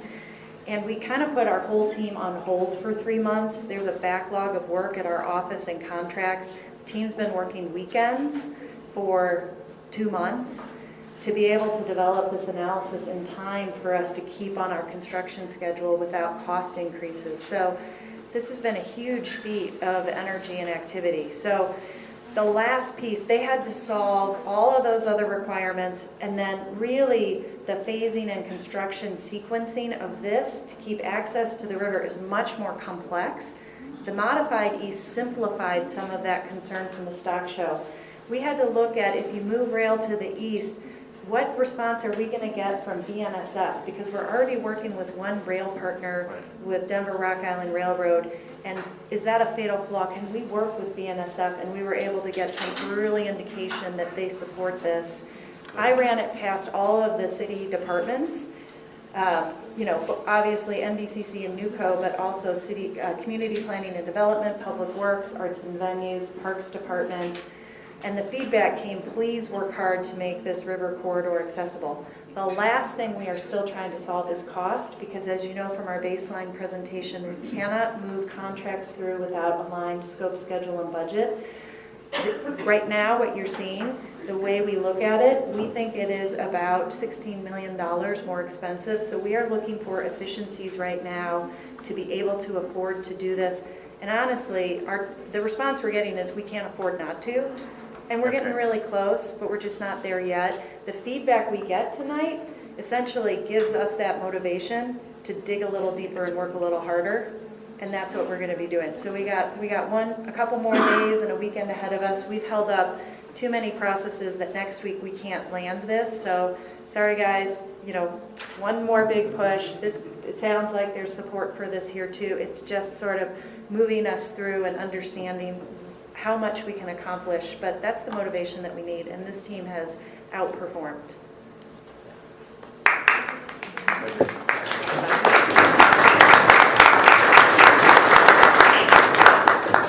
Other comments, questions? 1-6 or 6-0? 1-6. 1-6. We're close. Hey, Here, I got it. got it. There are two people here whose knowledge, Ann and Drew, I think is very important in a certain way that I think that can help the CAC understand sort of the hierarchy of needs and wants for the neighborhoods within that, all that you were saying, Gretchen. And I really just want to put a spotlight on that because I was sitting next to Ann. I'm putting you on the spot, I know. I've heard kind of people that I know more than me in this area, for sure, kind of lean toward the east one, that have a kind of a sense of how this fits together. And they talk about terms like the connectivity, being able to move through the environment. This is what you were talking about, Anna. You can say it better. So with everything that you're saying, Gretchen, what I would appreciate on the CAC so we can do advisory responses, I would love for it to be us to be able to say, we as the CAC have come to a consensus that we like in kind of in response to what Drew is saying, can we go on record and say we feel that this selection of possibilities is responsive to the wants and needs of the neighborhoods, and that there was a tremendous amount of that input in writing the master plan and making this happen is resulted in the feedback, and we feel it's reflected. So if that formalization can increase the odds of a selection, then I say let's hear here. But yeah, Ann, anything you want to say? Well, I just, echo Drew on my compliments to you guys. I mean, I think that this is really a much better plan. I mean, not having to deal with an at-grade crossing on Betty Cram Drive is huge. I mean, it sort of sounds abstract now, but in reality, it would be a pain in the butt. And then I love that the buildings are positioned the way they are, and that those are public spaces in between them and not just a road, because the road would have interrupted what you could do there with those public spaces. So that's a huge step forward as well. And I also like that you're bringing the parking onto the building. I mean, I think that that's going to be extremely convenient for people. I don't know how much parking is there, but, and the stock show is obviously a different event with a lot more parking needs, but for the majority of the year, it's going to solve a lot of the parking requirements for anything that happens on the site, which is going to be a huge bonus for people who are going there. So and the access to the river obviously is huge. So, I mean, there's just so many pluses on this particular plan. I applaud you. I think it's awesome. Comments? Mickey? I don't have any comments on this. On the plan, okay. Any other comments? If I On can this, respond to respond to AE's comment, I would love to have, if this group felt that there was consensus and wanted to give us something, that would be wonderful. I think it would also acknowledge the work the team's done over a couple of years, and particularly in these last couple of months. So I would really welcome that and appreciate the offer. Here, I got it. I'll run this over. I'd like to move, is this on? Yep. I'd like to introduce a motion that we, as a CAC, give a vote of confidence to the Modify East whatever you call it, recommendation, and express the appreciation for the team. As somebody else wants to word it, I feel like I want there to be something of record that says we feel it's more reflective of, it's the most reflective recommendation of the things that would be in the highest hierarchy of the wants and needs of the neighborhoods. She made a motion, is there a second? Second. Okay. Any discussion on this? Thoughts? Comments? I'll just say that it's such a huge decision. It's a little unusual. Thank you, Amy. I think this is a good move, but there's so many big moves here that are permanent, and it's so huge. I'm a little hesitant to just vote on, after 3 minutes of discussion, something that's going to be here for 100 years in this form. But I do think that that this is a much better option. You know, the at-grade crossing at Betty Graham is just, to me, just not acceptable. And the access to the river is another good move.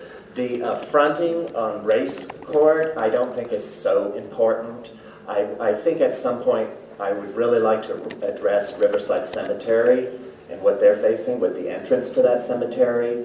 That's very important, but I think I would support a motion for the CAC to endorse the modified east option.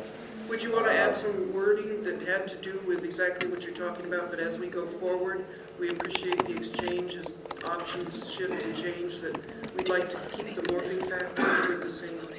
I mean, is there a way to... Well, we can do something and bring it back next week. I mean, when do you have to make this decision? The SCARECOM makes the decision when? Next week. We're hoping Yeah. that we can solve to cost by next week, because we are literally holding up horizontal design and rail design contracts until we can land this. And we're also holding off on our discussions with the Denver Rock Island Railroad, and they are wanting to sit back at the table with us, which is a good sign. You know, I think we keep it simple. I mean, a master plan is so complicated, and I think we just say that we've discussed, if people feel comfortable with that. In regarding $16 million difference, I think that's really, you know, there could easily, the benefit of good public spaces is something that, you know, is $16 million is something that should not really be they should not base their decision on that. Good program management requires that we align scope, schedule, and budget, so that's what we're working to do, but at least the number is something we think we can address, but we will address it. Other comments? All right, so all in favor?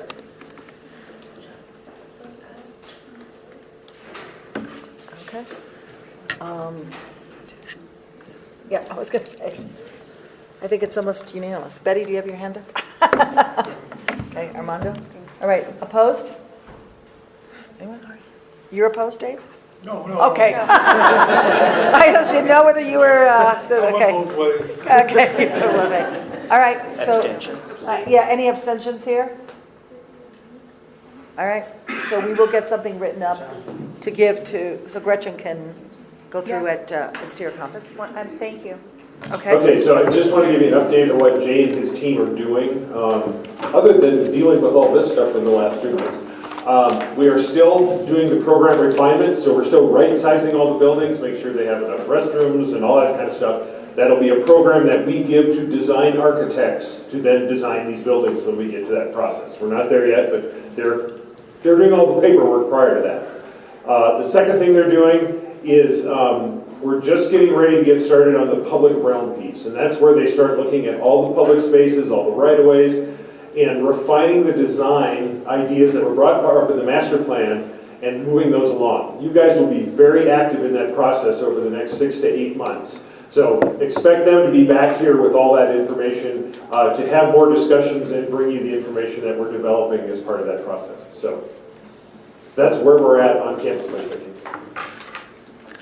All right, yeah. I just have a comment. So again, I appreciate that we went through that process of sort of, formally making, an endorsement, as AE said.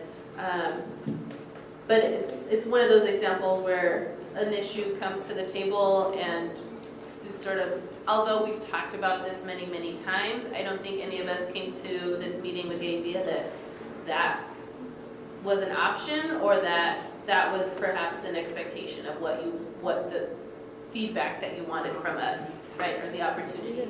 So I think in the future, especially given that we're up on this deadline or the timeline, so I think we would just appreciate a heads up about those processes, especially if you're running against a timeline of like, okay, you know, we need this feedback and this is the time that we have. So I just want to clarify that we love the offer that AE made, but we weren't asking for that, so it wasn't a surprise, though we are very thankful. We're mostly presenting this so that as we are moving through this in a real-time design and construction space, you know, the placemaking piece on those elements, you're going to see that all the public meetings and a lot of what the master plan looked like, all of that happened with the master plan. We're at implementation of this, so just know that there was nothing that we brought here for an immediate decision. We just were willing to accept the offer put on the table.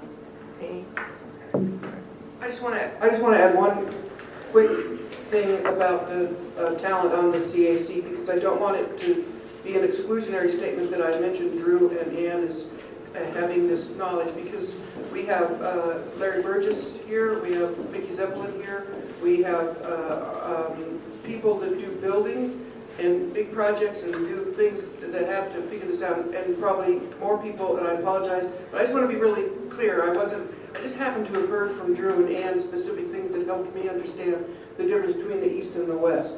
And I would appreciate it if people that have more experience with more things would say more publicly at these meetings as we go forward to try and have more conversations to help us think some of these things through. Because, and that's not that people don't, but you know what I'm saying. I just want to make sure that that's clear.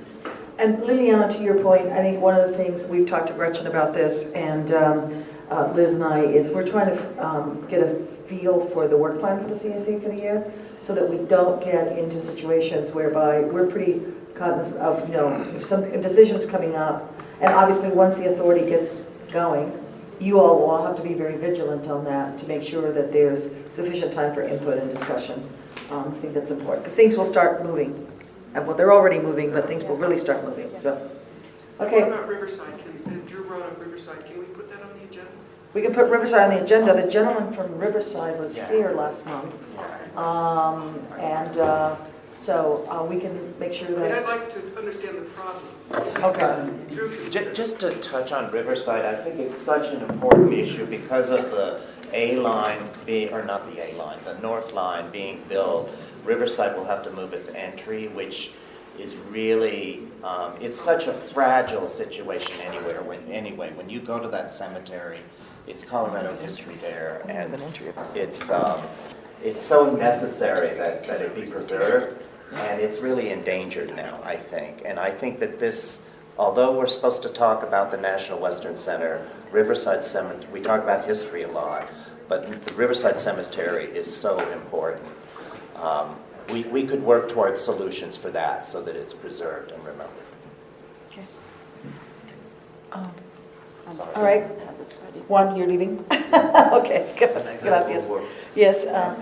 Any other comments? I think we're at the end of the agenda. I want to address one issue, but other comments from anybody? We are to the community reports and public comments, so if anybody wants to talk about anything else, or anybody in the audience who wants to make any comments? Mickey. I have two comments. There was a lot of discussion in the papers on the street about the investigatory committee of the Olympics. I was going to bring that up. A lot of that discussion has to do with the possibility that the Olympics would be moved to this site. And I would hope that we would be transparent. So far, the committee has not made any recommendation, but as they make their recommendations and their considerations, I think it's really important that this group be advised of where they're going and how this facility might fit into the Olympics. Mickey, that was exactly what I was going to bring up. If some of you had not read it, the mayor's and the mayor's office asked me to be on the exploratory committee of the Olympics. Not so fast. I was very transparent with the mayor's office that I turned 18, so now you'll know how old I am, in 1972, and the first thing I did is carry a petition against the 1976 Winter Olympics. That's actually how I met Dick Lamb. And as long as that did not get, I was very transparent. In fact, I disclosed at the first committee meeting that when people talked about what other Olympic experience you have, and I said, well, my Olympic experience is I fought it in 1976. So that was what I was going to bring up at the end of it. I want to make sure that we are, Terrence has also been asked to be on it. We are not doing this as part of CAC. We're doing this as individuals. But I felt an obligation that I wanted to talk about it tonight. And I am more than happy to bring up any information you guys want to know as to what's happening to get your input. It's very preliminary at this point. We've only gone to one organizational meeting, but I can more than happy to have somebody come, and if you don't want to hear from me, I can have somebody who's staffing the committee. I'm doing this as a volunteer and not in the name of anybody else, but I also want to make sure that everybody understands that I was not a fan of the 1976 Olympics. And you and I have talked about it before, and actually AE and I have talked about it before in terms of some of this. We've had other conversations about it, but just wanted to make sure you knew that. I think I'd like to make full disclosure. We beat the damn thing. By 60% of the vote. Yes. And was worked like hell to get it done. And from there, it was a stepping stone. He didn't know at the time, but we got Dick Lamb elected subsequent to the exercise that we worked out on the Olympics. That's right. And the very reason these folks are gone, they left, was that they didn't include some of the people that were sitting here. They didn't include the neighborhoods. They didn't include the people who can actually pay for it. Yeah. And the reason we opposed it, we weren't anti-Olympic, at least not since 1936. But the issue was a tax issue. Right. And that was one of the main reasons why we won. And if the IOC and the elite, I won't say it, took it as a slap in the face, I wouldn't have given them a slap, I'd have given them a full blast. But the issue of the Olympics is coming up. Let's go through it, thrash it out. The people that I've talked to since then, no one was anti-Olympic. It was an anti-tax issue. And that's the reason that 2C passed, because we stress like hell, no new taxes. And it's important that people working for the Olympics understand that. I work like hell, and I'd do it again if I had to, if it became a tax issue, not an Olympic issue. Mickey, go ahead. Mickey has. The other issue that I'd like to bring up is affordable housing. We're looking at all of these plans, and I realize it's not going to be in the middle of the Coliseum or the arena. But the fact of the matter is, we're not talking about it. We're going to have thousands of people working here. We've set aside hundreds of acres in terms of for industry. And somewhere in here we need to at least consider affordable housing. We've left it out of the bond issue. It does not seem to be a city priority. And I think that we need to look at it, and you ask for issues that I think are important both to the community and to the National Western. And I think somewhere there needs to be a discussion. In all the committee meetings I've been here, no one has really talked about housing and where it might go in terms of this facility. Do you want to? Mickey, do you want us to, we can reach out to Eric and his team at Hope. We can also reach out to, actually I had a meeting with them for 2.5 hours this week with the Gary Community Foundation and their discussions on, and what they've talked about in terms of a Public Land Trust to be able to do that. So if you want those to do, we will extend that invitation. Thank you. Okay. Can I do a shout out? Yep. Can I do one shout out? to You one of the bet. staff people? This is just a shout out to one of the NWC staff people. Is that okay? Of course. I want to do a shout out to Marcy Lawfren because she was very responsive to me recently. We met regarding communication around the public, around the branding and the stature and the professional forward motion of the National Western Center. And I think she's done behind the scenes, invisibly to all of us, something very excellent in creating a relationship flow chart for the many professional firms and people that are helping all of us in lots of ways to work together. And I want to ask us all to step up and be more vigilant on everything and help feedback into the NWC, the NUCO office, anything that we feel would be helpful. And I think the staff is receptive to this. And I think in some sense we're all learning, and I'd like to request an agenda item for the future here. On one hand, it's good to hear all of the stuff from the NDCC, but what I'm most, the NDCC to me was originally created to help coordinate the infrastructure between the various projects in 6 portfolio areas, infrastructure, so that these things could work. You know, this is a massive project, and we need CDOT, we need NWC, we need all of these to be working together comfortably relative to the realities of jointly accomplishing things. So I want to see how the NDCC is helping the NWC and CDOT mutually work together in infrastructure situations, and how this raises the effectiveness of the projects working together, communicating with us out here so that we can be more comfortably moving through this environment and understanding what's going on. I'm not as interested in every single one of the projects in the neighborhoods that may or may not be directly part of the NWC, being what I'm hearing from at the NDCC. So I want to somehow bring this back to the original intent of what I understood the NDCC was.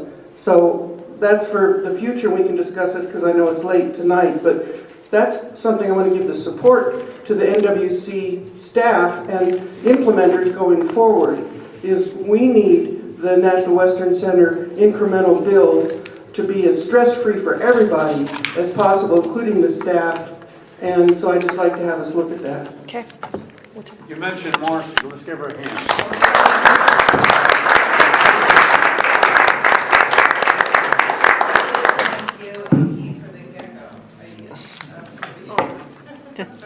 Anything else for the good of the order? Okay, we are adjourned, guys.